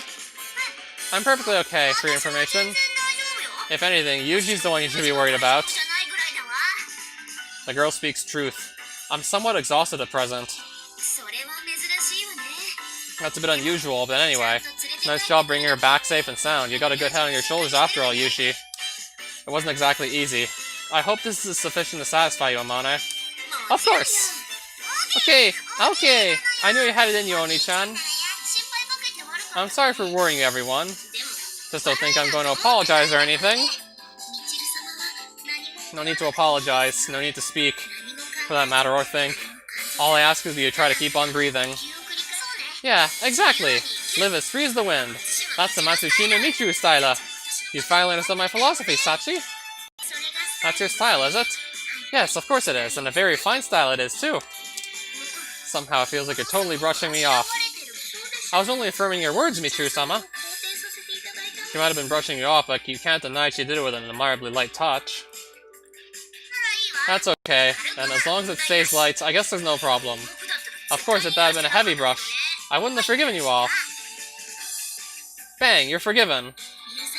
I've been forgiven. Wonderful. Thank you very much. Okay, then I'm going to head back to my room. Amani! I'm coming too! Hold your horses! Please excuse me as well. Okay, I guess I'll go indulge in a little siesta myself. Michiru, are you really alright? That's fine.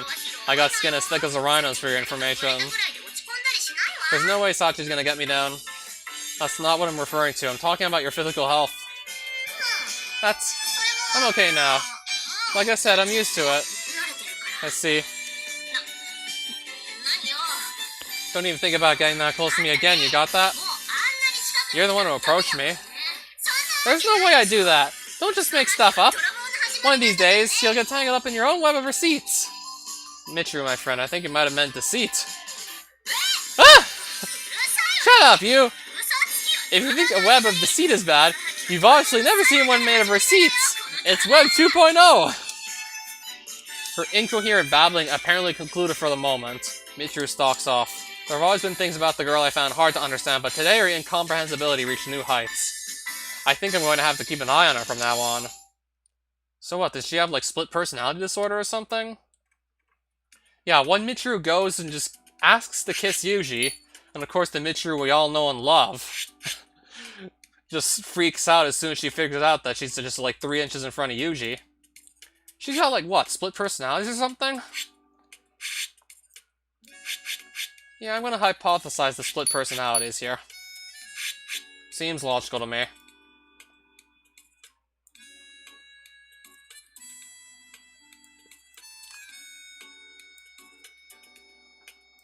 Okay, so I'm on the Michiru route. And I think I might actually just stop for the night. no one really seems to be here anymore, plus I've been live for 2 hours, so... Well, mainly so I've been live for 2 hours. So I already got another 2 hours into the visual novel, so I am actually perfectly content with stopping here, so we'll just stop here. And I think I'll try and just squeeze in that second Machina H scene if Physicist is still looking forward to that. And I'll try and squeeze that in right before I actually officially jump onto the Mitra route. If I haven't jumped onto it already. And of course, you're not going to get to see anything. I'm just going to be reading the dialogue and reacting to it. You're just going to get, like, my honest reaction. And also some noises. So if I do go through with it, I'll probably put in the description of that live stream if you don't really like the idea of me watching explicit H scenes, then skip to this point in the stream.